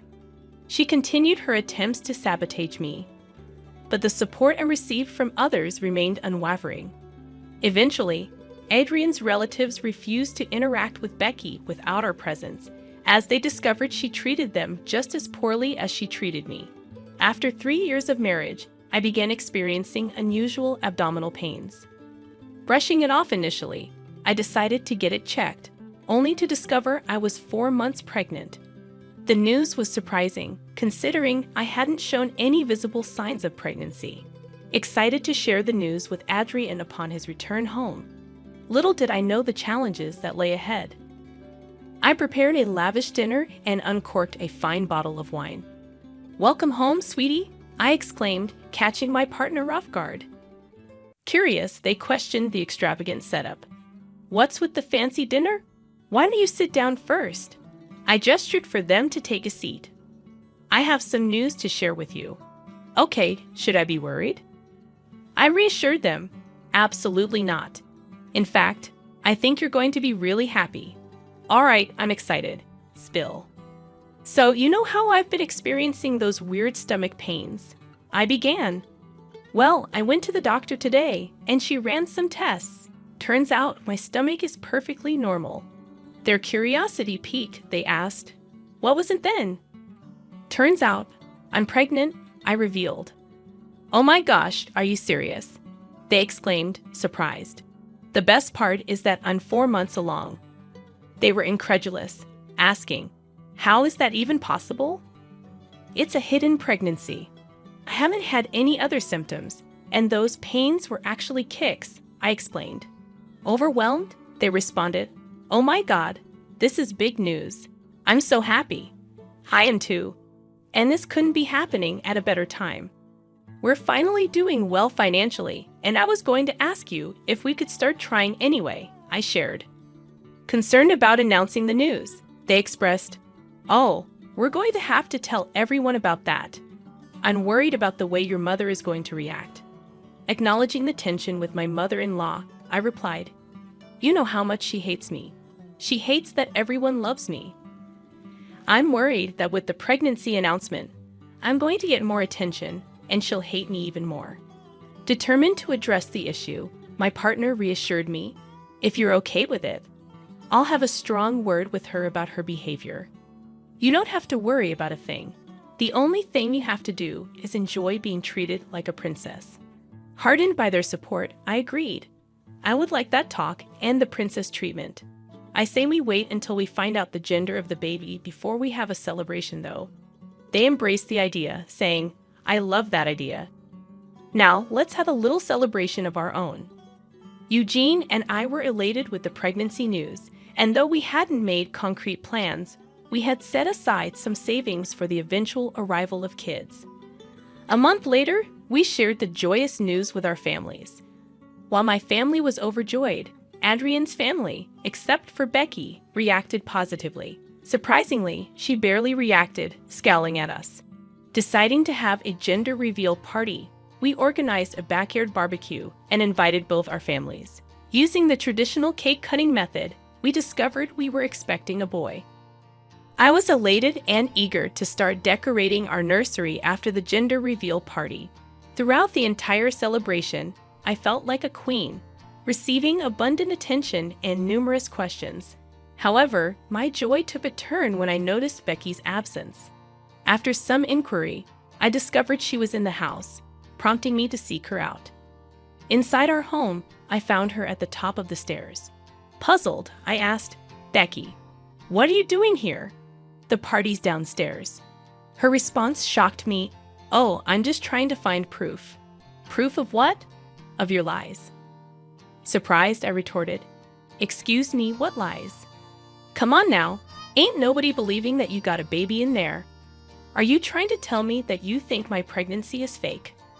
"Of course. You're too tiny to be 7 months pregnant. There ain't no child in there," she declared dismissively. Defending myself, I explained, "Every woman experiences pregnancy differently. Just because I'm not as big as I'm supposed to be doesn't mean I'm not pregnant. Don't you dare lie. You just want everyone's attention." Why would I fake a whole pregnancy just to get attention? And why would I want attention in the first place? I know your kind. You're jealous that my son pays me all the attention when I come over, and you want to take that away. Feeling unfairly accused, I responded, "Becky, I think you're projecting some of your feelings onto me, and I really don't appreciate that. I have no need for attention because I naturally get it. You're trying to steal from me, and I do not appreciate that." Exasperated, I warned her, "Look, you're stressing me out, and that is not good for the baby. I'm just going to go. Stop trying to steal the spotlight. No one gives a darn about you." The last thing I remember was her pushing me down the stairs, resulting in excruciating pain. When I woke up in a hospital bed with a tube in my hand and abdominal pain, I was disoriented. Eugene, sitting beside me, explained that I had fallen down the stairs and lost a lot of blood. They had to induce my pregnancy, and I had given birth. Desperate to know about my baby, Eugene hesitated, saying they were doing everything to stabilize our child, but he couldn't provide further details. "Where is he? I need to see him." "He's in the ICU, and I assure you he's in good hands. You have nothing to worry about. There's nothing more you can do. Don't blame yourself for anything. Once we get a donor for you, we can focus on our child, okay?" "Yeah, but I'm not blaming myself." "Good. I have someone else to blame." "What do you mean?" "I'll let you know, but could you please bring your mother down here?" "Why? Just please don't ask questions. I'm going through enough. Bring her here and tell her everything that happened in front of me. I'll explain everything else after." "Okay, but first let's get you your blood, and then we'll do everything else that you wanted." "Yeah, okay." Eugene went to talk to my doctor, and thankfully they had found a donor who was willing to donate immediately for me. The stress of everything made me fall right back asleep after the blood transfusion. I had so many emotions swirling through me, and I didn't know what to make of them. On one hand, I was grateful that my son was still alive, but I also knew that he might grow up with some developmental issues. I didn't have a problem with that, but the fact that Becky would be the reason that my son struggled made me feel hot with anger. I was asleep for a good 3 hours, and when I woke up, I felt much better. Once again, Eugene was next to me and immediately rushed to my side when I woke up. "Hi, sweetie. You fell asleep for a little while. How do you feel right now?" "A lot better." "How's our son?" "They've managed to stabilize him. He'll have to be in the NICU for the next 2 months. Will I be able to hold him?" "Not yet, but soon. I promise. Until then, we will definitely get to see him." I saw him, and he looks adorable. "All right. I'm glad that everything's okay. But you wanted to see my mom, right?" "Oh yeah. Is she here?" "She's waiting outside. Shall I bring her in?" "Yeah. Hi, Pearl. How are you?" "Not doing so good, Mom. Eugene, did you update her on what happened?" "No, he didn't tell me anything. He just asked me to rush here. Eugene, could you tell her what happened since I got here? Well, Mom, after you came running to us about Pearl slipping down the stairs, she ended up bleeding a lot. She had to get induced so she could give birth to the baby. Thankfully, the doctors and nurses managed to stabilize our son. He's just going to be in the NICU for a while now. Oh, you gave birth, Pearl. Congratulations. Don't even. Do you have something to say to me and Eugene? What are you talking about? Sweetie, you said Becky came running to you after I slipped, right? Yes, and I'm so grateful that she saw it because none of us heard you fall. Great. Now, Becky, should I be the one to tell him, or will you do it yourself? What is she talking about, Mom? Oh, I don't know. She just gave birth. She's probably just making things up. She's probably suffering from mommy brain. Lord knows I had a bad case of it after I gave birth to you. Do not even try to make this into something as arbitrary as that, Eugene. Your mother pushed me down the stairs. What? You remember? I was overcome with emotion when I finally cradled my son, and Eugene shared in my tears. The realization that we had almost lost him left me feeling nauseous. Word spread that our son was back home, and somehow, even Becky got wind of it. She acquired another phone number just to reach out to us. Seeing that our responses were non-existent, she took it upon herself to show up unannounced at our house. Fortunately, Eugene answered the door. If I had, I might have given her a piece of my mind, or worse, physically confronted her for the stress she had caused my family. Becky looked worn and aged compared to our last encounter, tears in her eyes as she pleaded with Eugene to talk to her. Please, talk to me, Mom. You need to stop trying to contact us. How can I not? My son won't talk to me, and I don't get to see my grandson. You think you get to see our son. You don't think we're in pain from not being able to hold our little boy. I really am sorry. Please at least talk to me. I thought I was doing something right. How is pushing my wife down a flight of stairs the right thing to do? She's always been trying to steal everyone's attention. I see the way she tries so hard, and it's just so darn hard to keep my anger in check. You have no idea how insane you sound right now. I do not. I was trying to do what was best for you. Best for me? How is this best for me? I always knew you could do so much better than Pearl. I was just trying to get you to see that by almost killing my child and wife. Are you kidding me right now? What you did was not done for me, but because you couldn't handle the fact that there was someone better than you and your family. Pearl is not better than me. Oh, she is in every way. She cooks better food and has a much better temperament than you. Why do you think more of our family has started coming over to our place for Thanksgiving when we host? Nobody can stand you and your entitlement. You take that back right this second. That is no way to speak to your mother. No, I will speak to you the way you deserve to be spoken to. You made our lives a nightmare from the start, and I have been silent about it only because Pearl begged me not to damage my relationship with you. Okay, I get it. I'm a horrible mother. You are. You absolutely are.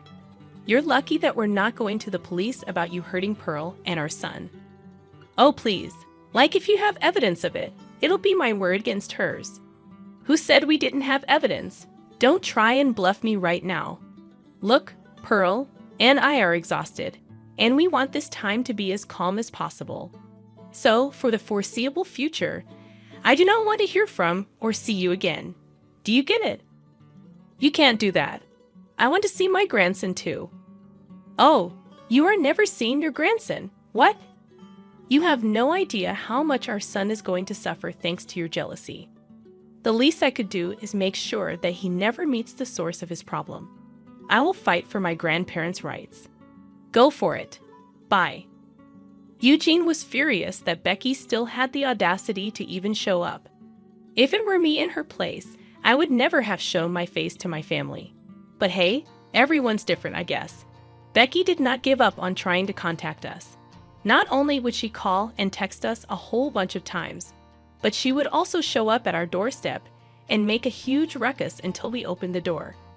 So Eugene and I did the only sensible thing and got a restraining order against Becky. She once again did not like that, but I was so tired by this point that I really did not care. Thankfully, Eugene and I dealt with Becky just in time for us to take our son home. Let me tell you, holding him for the first time made me sob and feel so grateful that he was still alive. Eugene and I decided to use the next few months to just bond with our child, so we didn't let anyone come over to see the baby. Thankfully, after everything that happened, everyone was happy to comply. Becky, however, did not stop trying to bother us. One day, we actually received a summons to come to court because Becky was trying to fight for her grandparents' rights. That threw me into a blind rage. I couldn't believe that she was actually trying to claim grandparent rights when she almost killed me and the grandson she so desperately wanted to see. I asked Eugene to gather the evidence and made our way to a lawyer's firm. We hired a good lawyer, showed him the evidence, and he told us that we could charge Becky, even though we didn't want to do it earlier. After dealing with her harassment for months, we decided to press charges against her. The trial that followed was truly something out of a movie. Becky cried and sobbed at first because we were neglecting her and not letting her visit her only grandson. I could tell that the jury was a little sympathetic towards her, but I knew I had the most incriminating piece of evidence for her. When the footage of her pushing me down the stairs played, everyone in the room went silent, and Becky grew pale. After the first hearing, Becky blasted us with calls and texts, accusing us of hiding the truth from her. We figured it was in the best interest that we blocked her. After a couple of weeks, Becky was charged with attempted murder of an unborn child and was sentenced to 6 months in jail. All her appeals were denied, and Eugene and I couldn't have been happier. Of course, word got around in Eugene's family as well about what Becky had done, and let's just say that nobody wants anything to do with her anymore. She's going to have a tough time when she's done with her sentence. As for Eugene and me, we're gradually getting used to being first-time parents, and we're loving every second of it. I'm just glad we get to do it stress-free. We were considering moving, but that's a decision to make for a later time. Thank you so much for listening.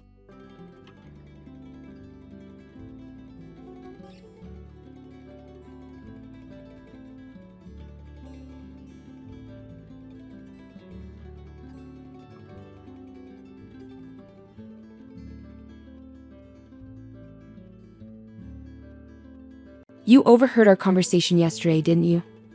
My eldest son and his wife are returning home for the birth of their child. So, I need you to clear your stuff up to the yard. Excuse me, but you can't have kids anyway. You'll even help with my son's work. The least you could do is make some room. I'm paying $10,000 in rent, and this is getting too tiresome to deal with. I've been living with my mother-in-law, but now she wants me out of the house because my brother-in-law and his wife are returning. Between my mother-in-law, brother-in-law, his wife, and my husband, this house is full of problems.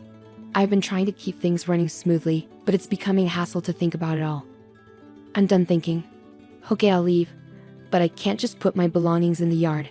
So I'll come back later to pick them up. You're leaving? Thank you, that's a big help. Ignoring my pleas, my mother-in-law, I started packing my things and left the house. 7 seconds after stepping out the door, I took out my phone and called the junk removal service. Once I stopped thinking, no one could stop my actions. I'm Linda, a 40-year-old IT consultant. My husband, Mark, is also 40 and runs 3 restaurants as a sole proprietor. We're both 40 and people often assume we've been married a long time and have a kid or two, but we're actually newlyweds. We both live as workaholics and didn't marry until this age. I had given up on marriage just before turning 40, but a random visit to a bar after work changed my mind. This your first time here? Mark asked. Yes, that's right. I replied. Feeling comfortable in Mark's restaurant, I started visiting frequently as a regular. I always sat at the end of the bar, and it became normal for Mark to chat with me while I ate. What does an IT consultant do? Mark asked. Introducing it to companies, strategic planning. I've worked with restaurants too. Once I suggested a tablet-based ordering system to reduce labor costs and improve efficiency, I replied. Slowly, I was drawn to his dedication to his work, and likewise, Mark grew fond of me, seeing that I was a hardworking person. I'm always busy with work and can't talk much. How about we go out for dinner sometime? Mark suggested. Excited about the chance to dine with a restaurateur, I eagerly agreed. We started dating, and 2 years later, as we both turned 40, we decided to get married. Feeling shy about being a bride at 40, I asked my husband to skip the wedding ceremony and we just took some photos of us dressed up. After we got married, I moved from my apartment to my husband's house, a 3-story building with a garden and parking located in a high-end area. The rent is apparently around $10,000. Some might think it's unthinkable to live with a mother-in-law right after getting married, but I'm 40, so I don't mind much. Plus, my mother-in-law is 70 and my father-in-law has passed away, so living together seemed necessary when my husband suggested it. I immediately agreed, but after moving in with my mother-in-law, I regretted accepting so quickly. When I moved into my husband's house, besides the bedroom for us, I even got a lavish office room for myself. His house seemed too big for just 2 people, with many spare rooms. Once I settled in, I asked my husband a simple question. Why do we need such a big house just for you and your mother? I have a brother 3 years older than me. He left home after college, and I've lost touch with him for the most part. He hasn't been home at all, and it's been a few years since I've heard from him. He's such a man that one day he might get into trouble and come back to me and Mom, right? So we decided to rent a bigger house, my husband explained. I think it's a little too big, I said. Well, I got married, and you came, so I guess it all worked out, my husband said with a smile as he unboxed my books and arranged them on the shelf. He talked about his brother Daniel from his story. It seems Daniel is aimlessly hopping from job to job, but my husband doesn't think badly of him. Don't talk about that kid. What if he really comes back? My mother-in-law appeared at the doorway of what would be my office, seemingly checking on us. It appears she doesn't have a good opinion of him, unlike my husband. It's understandable for a mother to show a cold reaction to an eldest son who shirks his responsibilities. However, I'm worried that my husband and my mother-in-law might clash over his brother someday. Also, I'm not too fond of you either, Mom. Come on, we're going to live together now, so stop saying things like that, I said. I'm not saying you should leave. I just need to make things clear from the start.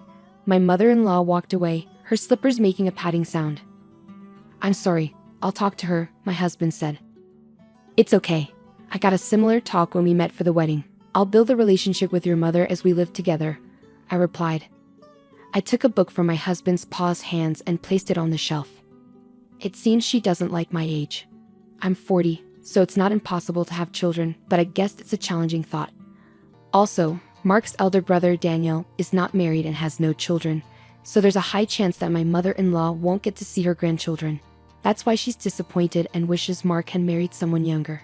To her, Daniel, who doesn't fulfill his role as the eldest son, and I, who can't fulfill my role as a wife in her eyes, are probably the same.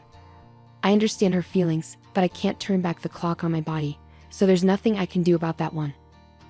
Once the move was completely finished, and our married life officially began, my mother-in-law's coldness towards me became evident. She ignored or avoided me when I spoke and tried to have as little to do with me as possible. It's a bit lonely, but since there's no harassment or physical violence, I guess I should consider it okay for now. I can build a relationship with her over time, but more pressing is my concern for Mark. Are you okay with your work? I asked him. No, it's pretty bad. I need to take action soon, but it's tough to arrange the finances, Mark replied, sitting at the dining table with his head in his hands. I stopped doing the dishes and sat down in front of him to listen. These are tough times. Prices are soaring, expenses climbing, and customers are tightening their wallets. There's no end in sight if this keeps up. We might have to close another one of our stores, Mark continued, about a year into our marriage. The situation at Mark's restaurants worsened. One of the 3 stores had already closed, and it seemed another might have to shut down too. Seeing Mark's troubled face made me feel distressed, but my mother-in-law seemed unaffected by these troubles. You're Mark's wife, but you don't help out at the store. You just do your own job. Can you really say you're fulfilling your role as a wife? My mother-in-law's voice pierced through the air from the living room as she overheard our conversation. I wondered what she was thinking, but she has her own way of seeing things. Mark has been running his own restaurant for nearly 10 years, overcoming various challenges. I believe he'll pull through this time too. You, his wife, shouldn't be making that face. Are you trying to feed into his anxiety and make him fail? What a terrible wife, she shouted again, her words filled with spite and venom. I knew she wasn't just trying to fire me up, but she wasn't entirely wrong. I took her words positively and decided to support Mark to the fullest, smiling reassuringly at my anxious husband. A year later, just as she said, Mark managed to turn this situation around and avoided closing a second store. See, I told you, I said to my mother-in-law. A stupid wife who can't even trust her husband. Don't drag Mark down, she replied, lashing out at me without reservation. The relationship with her might seem to have worsened, but since Mark's business is doing well, I'll consider it a break-even situation. I thought things were balancing out, but it turned out to be a clear negative for me. Mark. Daniel called for my brother, my mother-in-law suddenly said. Yes, Daniel's girlfriend is pregnant. That's great news.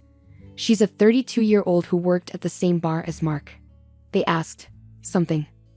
Why are you being so formal all of a sudden? I asked. Daniel is a freelancer and so is his pregnant girlfriend. With a baby on the way, they're struggling. They asked if they could move into this house and if they could work at your restaurant, my mother-in-law explained. I was contemplating how to confront Mark about the affair from the dining room when my mother-in-law came into the living room and started talking to him. The conversation was about Daniel, whom I've never met, and I was completely left out as they continued talking. It was a strange scene. She used to dislike Daniel for not fulfilling his role as the eldest son, yet now she was asking Mark to welcome him. The reason was simple, the grandchild. She had given up hope of seeing a grandchild, but now saw an opportunity and completely changed her stance. She was even planning to offer them a home and jobs. Ah, okay. Mark finally replied, looking back at me with a clearly troubled expression. Come on, it's a good thing. Daniel is in trouble and you, Mark, have the means to help him, my mother-in-law said. I felt a sense of unease. Is it not odd to have Daniel and his family move in? I looked at Mark in the living room from the dining area, and he seemed to share my concern. But with my mother-in-law's sudden decision, it seemed we were both in for some unexpected changes. I grappled with Mark's inability to say no to his mother. I had hoped he would stand up to her, but it seems it was just wishful thinking. He kept glancing at me, probably worried about my reaction. The worsening relationship with my mother-in-law, Mark's affair, now living with Daniel and his family, the problems just kept piling up. Overwhelmed and not knowing where to start, I decided to abandon thinking for today and just go to sleep. The next day being a holiday and probably due to extreme mental fatigue, I slept in until late morning. Mark was at work, so it was just my mother-in-law and me at home. Dreading what she might say about my sleeping in, I reluctantly headed to the living room. You sure slept in. Must be nice to have such leisure, she said, surpassing my expectations. You heard Mark and me talking yesterday, right? Daniel and his wife are coming back for a maternity leave visit, so move your stuff out to the yard. Excuse me, I was still groggy from sleep. Did she really mean I should live in the yard? Or was she telling me to leave the house? You can't have kids anyway. You don't help with Mark's work, so you should at least make room for Daniel and his family. We have 2 spare rooms left, so if you leave and your office is free, we can have a bedroom and a nursery for Daniel's family and a storage room for their stuff. Don't you think the room count and usage are just perfect? It seems she was indeed telling me to leave, but a storage room for Daniel's family. I'm being kicked out to make room for a space that doesn't seem necessary.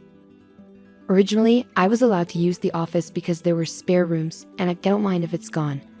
A bedroom for Mark and me is enough. Daniel's family can live here without me leaving. Realizing that my mother-in-law now sees no reason for me to be in this house as a wife since she can see her grandchild and I'm paying $10,000 in rent, I'm too tired to deal with all this. I decided to clear my mind and give my brain a rest. Silent with my mother-in-law, the only sound in the living room was the ticking of the clock. Okay, time to leave, I said, having rested my mind.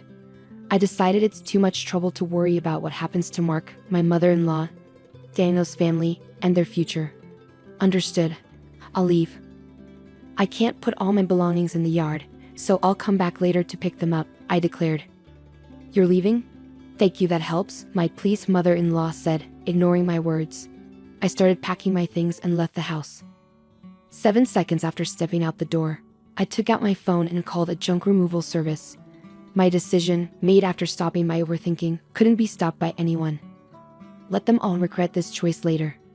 Having left the house, I decided to stay at a hotel for the time being. I had called the junk removal service, but they needed some time to prepare. This worked out since I wanted some time too. 2 weeks after leaving, I rented an apartment and started living alone. I haven't heard from Mark since then. He probably thinks I'll come back eventually. The thought of Mark taking the current situation lightly infuriates me. However, today is the day after his restaurant's day off. I expect a call from Mark when he visits the restaurant for a lunch prep. Hey, what's going on here? The restaurant is completely empty, Mark exclaimed over the phone. Just as I thought, I chuckled. Mark, I could explain over the phone, but it would be more efficient if your mom was there too. I'm heading to the house now. Can you come back? You could open the restaurant anyway, right? I couldn't help but laugh before hanging up, amused by Mark's reaction. What on earth is this? The restaurant's fridge, cooking equipment, tables, all the important stuff is gone. Did you do this? Do you think you can get away with this for free? As soon as I arrived at the house, my mother-in-law started yelling at me. It seems Mark had explained half of the situation. There was an unfamiliar couple in the living room, apparently Daniel and his wife. They looked confused and anxious, not fully grasping the situation and my mother-in-law's extreme anger. It's my restaurant, so there shouldn't be a problem with me starting the closing process or having the items I bought disposed of by a junk removal service, right? I countered, huh? Your restaurant? What are you talking about? Why don't you explain, Mark? You haven't told your mom, have you? You remember that I still have the main restaurant and the second branch, and the second one was in a financial crisis, right? Mark began, yes, of course. You worked hard to turn it around, changing the tables, chairs, signboard, the restaurant's atmosphere, bringing in new cooking equipment, expanding the menu, and replacing the fridge and freezer to accommodate the new menu, right? My mother-in-law nodded. Well, about that. Linda actually paid for those expenses, Mark confessed. Hearing Mark's words, my mother-in-law looked perplexed. She seemed to be trying hard to understand but probably lacked the full information to grasp everything. Mark continued, looking uncomfortable, as if he was holding back a bathroom break. Seeing that this was going nowhere, I decided to explain. Before turning 40, I was single and working in night consulting. We didn't have a wedding ceremony, nor did we buy a new house after getting married, so I had saved up quite a bit of money. I lent Mark $200,000 to help turn around his struggling second restaurant branch. $200,000? But you can't just hand over such a large amount of money to your spouse, right? My mother-in-law exclaimed. That's why I decided to buy the rights to the second branch and become its owner, I explained. I left most of the management to Mark, so there wasn't much for me to do as the owner. The only change was that Mark shifted his focus from the main branch to the second one for its recovery. When Mark's restaurant was in crisis, I had to show my concern alongside him. It was when my mother-in-law yelled at me for not showing enough trust in my husband that I decided to support Mark to the fullest. My form of support was giving him the money I had saved during my single years. Mark, is this true? My mother-in-law asked. Yeah, it's true. She said it was okay if I failed and wasted the $200,000. She gave me the money, but since it was such a large amount, it was going to fail anyway. She suggested becoming the owner. The plan was to pay back the borrowed $200,000 from the restaurant's earnings. But it was simpler for Linda to become the owner and have the restaurant's income go directly to her. It also meant that she could decide whether to close the restaurant or not. It's a lie. Can something like that really happen? My mother-in-law exclaimed. I understand it's hard to believe hearing this all of a sudden. That's why I brought some evidence, I said, spreading documents like the business license transfer of rights agreement and lease agreement on the table, proving that I was the owner of the restaurant. My mother-in-law's face turned red as she confirmed my name on those documents. Why didn't you say anything about this? You always talked about how you believed in Mark and how the restaurant was recovering, right? She demanded. Even before we got married, you always encouraged Mark like that. He felt pressured by your words but tried to live up to your expectations. Not wanting to disappoint you as the head of the household, you're pretty cold to people like me and Daniel who don't fulfill their roles, right? That's why Mark couldn't tell you he borrowed a large sum of money from me. He could have just told me. That's why Mark couldn't speak his mind because you get upset easily. People like my mother-in-law often don't realize they're putting pressure on others. They might think it's just a small thing to say, but for the one under pressure, it's a huge burden, not something they can easily talk about. And even if they did speak up, you would likely be disappointed and start complaining. It was essential not to let Mark's spirit break under her constant jabs, especially when the restaurant was finally turning around. That's why I kept quiet too. But I really wish she had refused when Daniel and his family were coming back. Probably Mark thought it was work-related and agreed without thinking much, I admitted. Mom, Linda, I'm sorry. This situation is my fault for not being decisive enough. If I had managed the restaurant well from the start, Linda wouldn't have had to lend her money. And if I wasn't such a weakling, I could have told you the truth. If Linda decides to close the restaurant, then that's it. But what about the part-time workers? Mark said. Don't worry. In the past 2 weeks, I've already informed everyone about closing the restaurant, and they've all understood. For those interested, I've arranged part-time work at other restaurants through my IT consulting contacts, I assured. That's a relief. So everyone was in on this, Linda showing me an empty restaurant as a surprise, and everyone keeping the closure for me. My mother-in-law asked. Mark, I'm sorry too. I've been pressuring you and Linda. I'm sorry for everything up to now. I won't tell you to leave again. My mother-in-law apologized, and it seemed as if everything was resolving nicely. But that's a misunderstanding. I'm far from being satisfied, and the discussion is far from over. Let's settle this matter next, I said, pulling out divorce papers. What's this? A divorce paper? Mark picked up the papers in shock. Why a divorce? This is supposed to be a reconciliation, right? Don't just assume we've reconciled. You might think it's a secret, but I know about your affair with the part-timer. All the part-time workers knew about it too. I said, displaying an image on my smartphone sent by a part-time worker showing Mark entering a hotel. Anyone can take such evidence, not just the police or detectives. Getting the second branch back on track gave you too much confidence. You really got carried away, I concluded. I remarked that as the owner of the restaurant, I couldn't just stand aside from the day-to-day operations. Even though I couldn't do much in terms of daily management, I made it a point to visit from time to time. During these visits, the part-time workers complained to me about Mark's affair and asked for my help. When I promised to handle it, they provided incredible support. They leaked information about Mark's affair, sent me proof, and even kept silent about the restaurant's closure from him. Wait a minute, closing the second branch and a divorce? What's going to happen to the rent for this place? My mother-in-law's voice shook. I haven't mentioned that yet. I've been paying the entire rent of $10,000 a month for this house. Is that also true? Mark's shoulders slumped. It's true. When the restaurant's revenue started falling, Linda started paying half of it. But as revenue continued to drop, the amount she had to cover increased. Eventually, I ended up paying it all, $10,000 a month. It's the same as my salary, so I paid all the rent.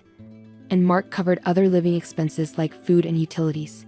So if Mark gets divorced and only has the main restaurant left, obviously living here won't be an option anymore, I stated matter-of-factly. Mark and my mother-in-law seemed deflated after hearing my words. They slumped as if they had exhausted themselves in a boxing match. Daniel and his wife, now somewhat understanding the situation, hesitantly joined the conversation. What does that mean? We came back here, can't live here? Sorry, Daniel. Right now, I don't have the means to help you with a restaurant or a house, Mark explained. Come on, do something. We're having a baby, at least give me a job. We have enough part-time, Daniel protested. The argument escalated, and it became clear that the future was uncertain for everyone involved. Witnessing the brothers dispute over their mother, the mother-child relationship also deteriorated. Now Mark and his mother are living together reluctantly in a smaller apartment, hardly talking and creating an awkward atmosphere. After the divorce, I first dealt with closing down the restaurant. It was a bit of a hassle, but as the owner, it was my responsibility. However, the fridge, cooking equipment, tables, and chairs I had removed were fairly new, so I managed to sell them at a good price. Adding just a little more money allowed me to finish the restaurant's closure, I recounted. Though it was a brief period, being a restaurant owner and handling its closure was an experience. I believe these experiences will be useful in my IT consulting work someday. I guess work suits me better than marriage. Convinced of this, I continue to work hard today.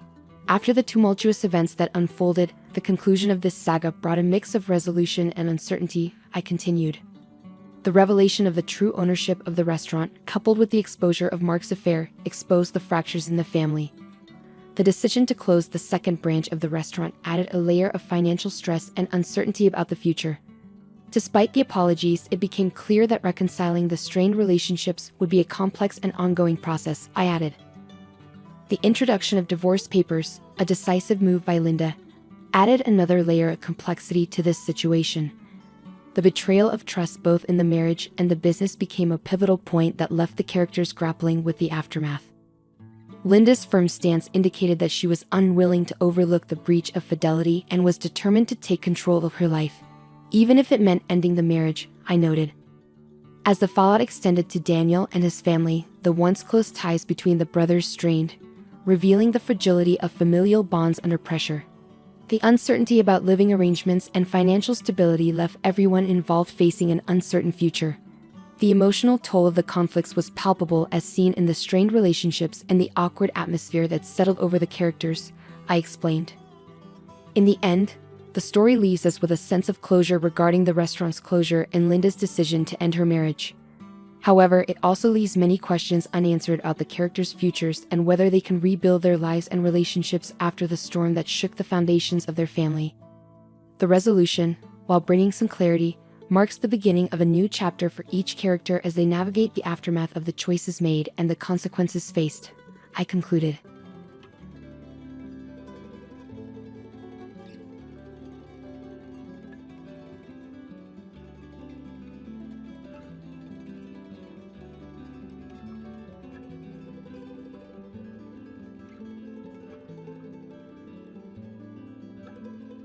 People who come in small, cheap cars often leave right away. For my mom's 60th birthday, I decided to take her and my daughter to a fancy restaurant that's always busy, but something unexpected happened. The restaurant manager started making fun of us, saying we looked poor. "Let's just go," my mom said angrily, but the manager just smiled meanly. Then all the other customers stood up together, glaring at the manager. My name is Rebecca Miller. I'm 28 years old. A single mom with a 3-year-old daughter. I separated from my husband because we had different values. After that, I decided to raise my daughter alone. When I told my mom, she welcomed us warmly. All the stress I had been feeling came out, and I started crying. Seeing me like that, my mom invited us to live with her. She's been alone since my dad passed away a few years ago. She said she'd be happy to have us, so I accepted her kind offer. My mother is turning 60 this year, and I wanted to do something special for her. So, I made a reservation at a fancy restaurant that's usually booked years in advance. I've always wanted to try it. I expected to wait a long time, but luckily, there was a cancellation, and I got a reservation for my mom's birthday month. When I told her, she was thrilled. Seeing her so happy made it all worth it. Finally, the day of our reservation arrived. I drove my mom and daughter to the restaurant. I never thought we'd have any problems. "You're Miss Rebecca Miller who made a reservation, right? Please come this way," said the host. The grand entrance was perfect for a high-end restaurant. My mom and I were amazed by the fancy decor. Only my daughter was her usual cheerful self. Seeing her, both my mom and I smiled. My mom looked so happy, and I felt like this was going to be a great day. "Sorry for the wait. Here's your appetizer." The server placed a salad in front of us with careful precision. Just looking at the dish made my mom and me excited. They even had a special menu for my daughter, which I thought was a nice touch. While we were enjoying our meal, my mom glanced around the restaurant. "I recognized that person, and that one over there, the one from TV." "Yeah," I replied with a smile, helping my daughter with her food. Then I thought, and looked around like my mom. Sure enough, I recognized many faces and felt like I had joined this glamorous world. It seemed like everyone was smiling at the sight of my happy mom and daughter. Even though the restaurant had been nice about our reservation, I had been worried about bringing my young child. But the friendly looks from people around us made me feel at ease. The appetizers were done, and the first main course was brought out. The elegant and lavish presentation made me instinctively take out my phone to snap a photo. Immediately, a staff member approached me. He was different from the person who showed us to our table and had a very displeased look, which made me feel a bit taken aback.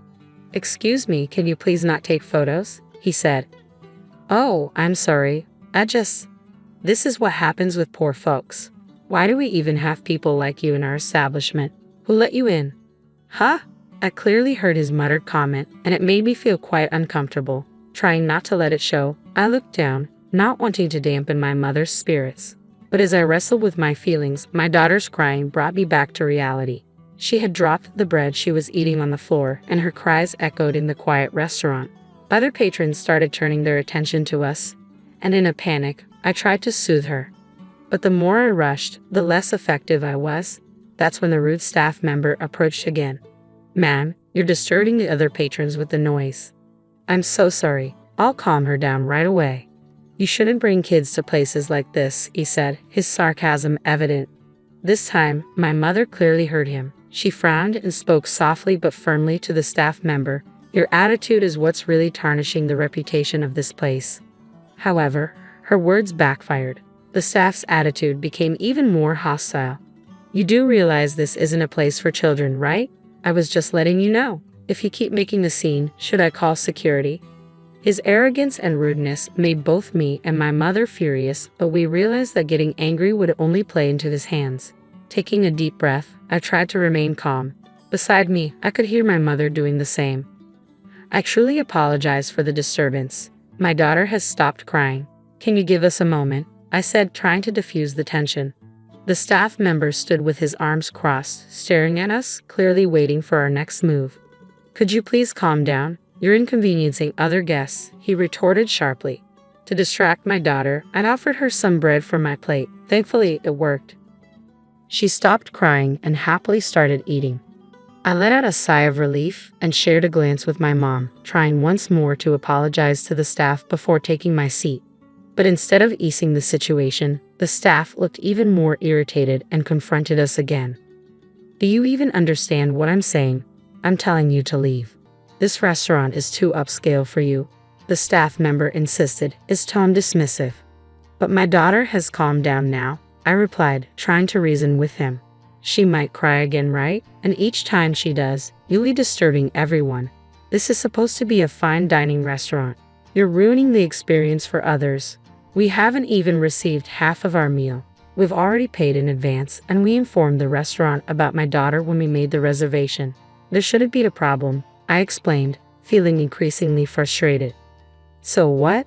This is exactly why people like you with low standards shouldn't come here. If you keep this up, I'm going to call the manager," he retorted sharply. With that, the disgruntled staff member hurried off to the staff room. My mother and I were left speechless, stunned by his rudeness. How could someone be so disrespectful? Didn't he realize that his attitude was what was truly lowering the restaurant's standards? Despite this being a special celebration for my mother's 60th birthday, my mood was completely ruined. While I had caused a bit of a scene, I knew I couldn't be too confrontational about it.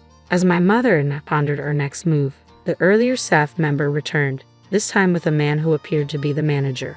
When I saw his face, I couldn't help but gasp. It was Daniel Thompson, my middle school classmate. "Is that you, Rebecca?" Daniel asked, seeming to recognize me. The staff member looked surprised and asked Daniel, "Do you know her?" Feeling a wave of relief, I remembered Daniel as someone who was earnest and cheerful back in school. Though quite reserved, he usually hung out in small groups separate from mine. But I remembered him because he once admitted he liked me. At that time, I was already dating someone else, so I turned him down. Despite that, we talked a few times. I hoped Daniel would address the staff's behavior now. "Oh, Rebecca was my classmate," Daniel explained. Then he turned to me and asked, "Are you sure you should be here?" Confused, I replied, "What do you mean?"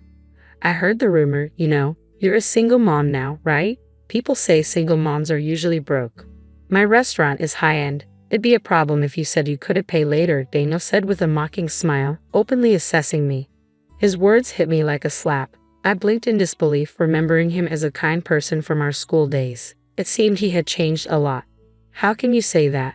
I made a reservation and paid in advance, didn't I?" I replied, trying to defend myself. "You've always been headstrong, haven't you?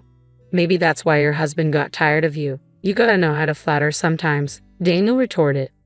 "What does that have to do with anything? Why does it matter?" I asked, feeling hurt and confused by his comments. "Isn't that your compact car outside?" he added sharply. "What if it is? I replied with irritation, taken aback by Daniel's attitude. Daniel chuckled at my response. People who drive compact cars can leave. What? I was genuinely shocked by his statement. Didn't you notice when you parked? No one else here drives a compact car. Everyone's in Mercedes or something similar. Aren't you embarrassed to be so out of place? Daniel continued, looking at me with disdain. His words stung deeply. The Daniel I once knew, who had confessed his feelings for me, seemed to have vanished completely. He now sized us up with contempt. You look downright poor, not fitting for my restaurant. You understand the staff's position, so why don't you just leave? I was growing increasingly irritated by the way we were being treated, as if we were causing a scene and refusing to leave the restaurant. We had made a reservation and paid in advance, so we had every right to dine there. Judging us based on appearances was something I never expected from the Daniel I once knew. But after everything he said, there was no reason for my mom and me to stay. Even if the food was good, we didn't want to be in a place with disrespectful staff and a manager like Daniel. Daniel, you've changed. If this is how you're going to be, we're leaving, I stated firmly. Daniel seemed oddly satisfied with my decision. I'm living the dream. I'm definitely better off than you now. Don't think you can just casually call me by my first name. It's a shame you've changed, I replied sadly. Daniel smirked, clearly still holding on to old grudges. That's because you rejected me, making fun of me even though you're not that pretty. Well, at least I'm happier now. Isn't it refreshing? He chuckled and high-fived a staff member nearby, both sharing a laugh. It became clear to me that Daniel's terrible attitude stemmed from being rejected years ago. Say whatever you want. I'm certainly happier than someone who holds onto grudges for so long. I have a wonderful daughter and a kind mother. Let's go, Mom, I retorted confidently. My comeback seemed to amuse Daniel even more, as if he saw me as a sore loser. It frustrated me deeply, but I knew arguing with him now would be pointless. I never expected a former classmate to change so drastically. This day was meant to be a happy celebration. With these thoughts, I picked up my daughter and glanced at my mom. She, too, looked furious as she abruptly stood up. You've mocked my daughter enough. We don't want anything to do with a place like this. As you said, we're leaving. Right, everyone. My mom's declaration rang out loudly, echoing throughout the restaurant. Neither Daniel nor I knew who she was addressing. Then, to our surprise, all the diners who had been enjoying their meals began to stand up and get ready to leave. I was utterly stunned, trying to grasp what was happening. Wait, everyone, what's going on? I apologize for the disturbance. We'll handle these rude individuals right away. Just give us a moment, Daniel exclaimed, trying desperately to stop the diners from leaving. But he was met with cold stares from every direction.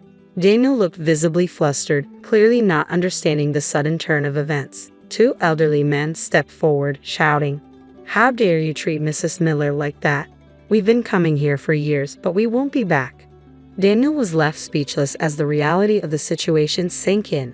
Shouted at, Daniel looked around the restaurant with a fearful expression. Following the lead of the two elderly men, all the other diners started scolding Daniel. They expressed their gratitude towards my mother, thanking her for something I couldn't quite understand. Holding my daughter, I watched in astonishment from the sidelines. The people scolding Daniel were all well-known celebrities, politicians, and clearly wealthy individuals. I was baffled as to why they held my mother in such high regard. Wait, what's going on here? What happened? I asked, trying to make sense of the sudden turn of events. Daniel's face turned pale as he desperately tried to calm everyone down. The staff member next to him looked equally panicked. I glanced over at my mom, silently seeking an explanation. That's when she revealed a shocking truth. All these people used to be regular customers of mine when I was a traditional sweets maker, she explained calmly. What? I exclaimed, completely taken aback. I knew my mom had made sweets, but I had no idea she catered to such prestigious clientele. One of the celebrities standing nearby chimed in, confirming my mom's statement. Mrs. Miller's sweets were the best in the country, he praised warmly. My mom listened to these words with a mixture of pride and embarrassment. I may not be a professional craftsman anymore, but thanks to them, I certainly honed my skills. I'm truly grateful. In that sense, the customer is truly a god, my mother stated with a profound sense of gratitude. Her words resonated deeply with me. Daniel looked visibly shocked, his posture tense and his breath held. As my mom approached him, she spoke calmly yet firmly. You too should cherish your customers.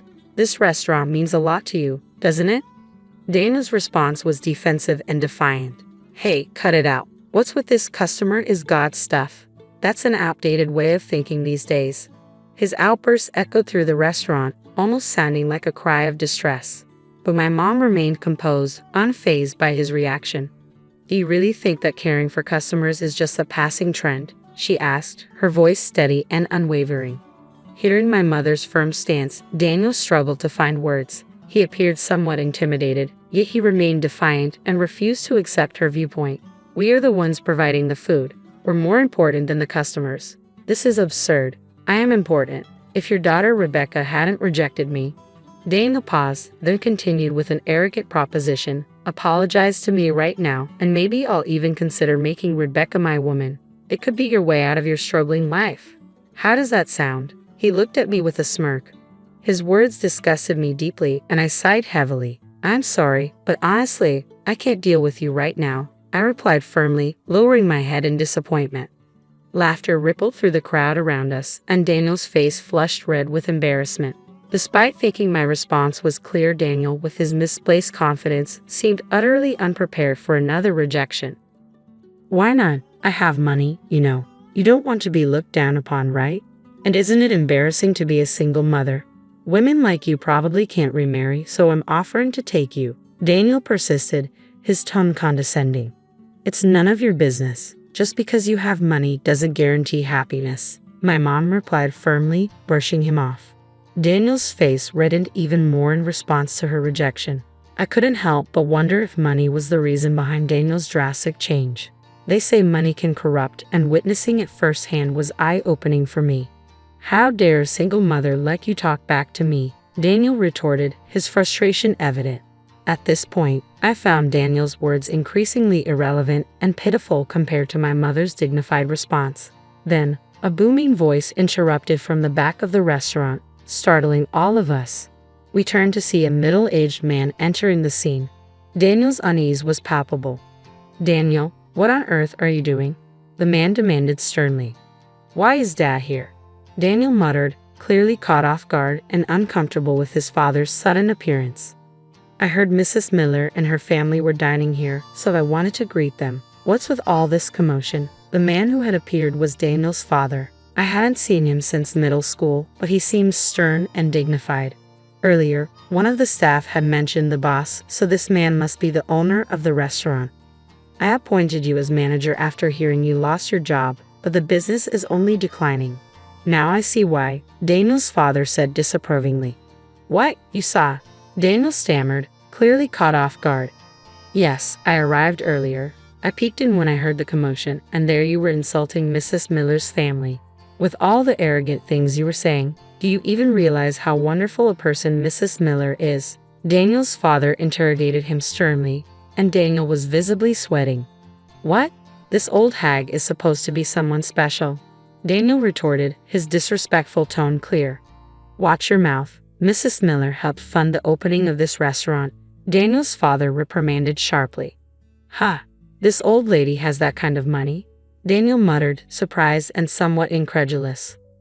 Of course, Mrs. Miller's husband owned a famous traditional candy store, and Mrs. Miller herself worked in the tough world of candy making, even as a woman. She's experienced so much more in life than you. I wish I could distill her wisdom and give you a taste, the owner said with evident frustration, then turned to address us directly. I'm deeply sorry for the trouble my foolish son has caused. Come on, apologize. Why should I? I'm the manager of this upscale restaurant.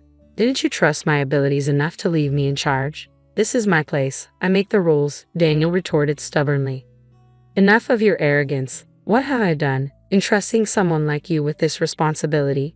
That's it. I'm so disappointed in you. You're never setting foot in this place again, the owner declared firmly. What? Daniel's mouth fell open in shock. He began to panic and tried to apologize to his father, but the owner's decision remained resolute. You're apologizing to the wrong person. You should be apologizing to Mrs. Miller and her family, the owner concluded, leaving Daniel visibly shaken and regretful. Please, I'm so sorry. I finally made it, and I don't want to lose it all over something like this. Daniel pleaded, his desperation evident. And you're still going on about that? "You unbelievable guy," the owner replied, shaking his head in disbelief. His shock was palpable, understandable given the situation. No parent wants to discover their child has behaved arrogantly and disrespectfully. If my daughter had acted similarly, I would have supported the same decision as the owners. We all looked at Daniel with cold stares. The owner then proceeded to explain how Daniel came to work at the upscale restaurant. It turned out Daniel had previously worked at a prestigious hotel but had fallen into gambling debts. Debt collectors caused disturbances at the hotel, leading to his dismissal. Feeling lost and desperate, Daniel had turned to his father, who worked at the upscale restaurant, and pleaded for a job. At that time, Daniel's father had been offered a promotion to become the CEO of the company, so he decided to pass the management of the upscale restaurant to his son while overseeing several other restaurants in the same chain. Initially, Daniel worked earnestly, and the owner trusted him. However, over time, sales at Daniel's restaurant began to decline significantly, leaving the owner perplexed about the cause.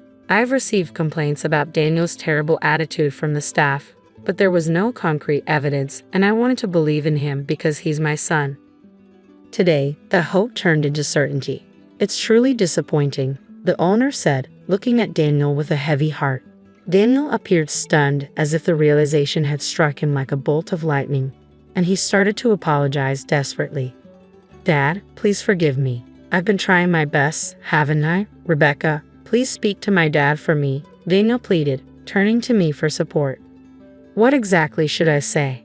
We were classmates, remember? For old time's sake," I responded incredulously. "After how you acted. You're really something. You truly are the worst," I added, unable to hide my disappointment. Daniel's face fell further upon seeing my disdain. My mother and I were both shocked by his behavior and sighed in response.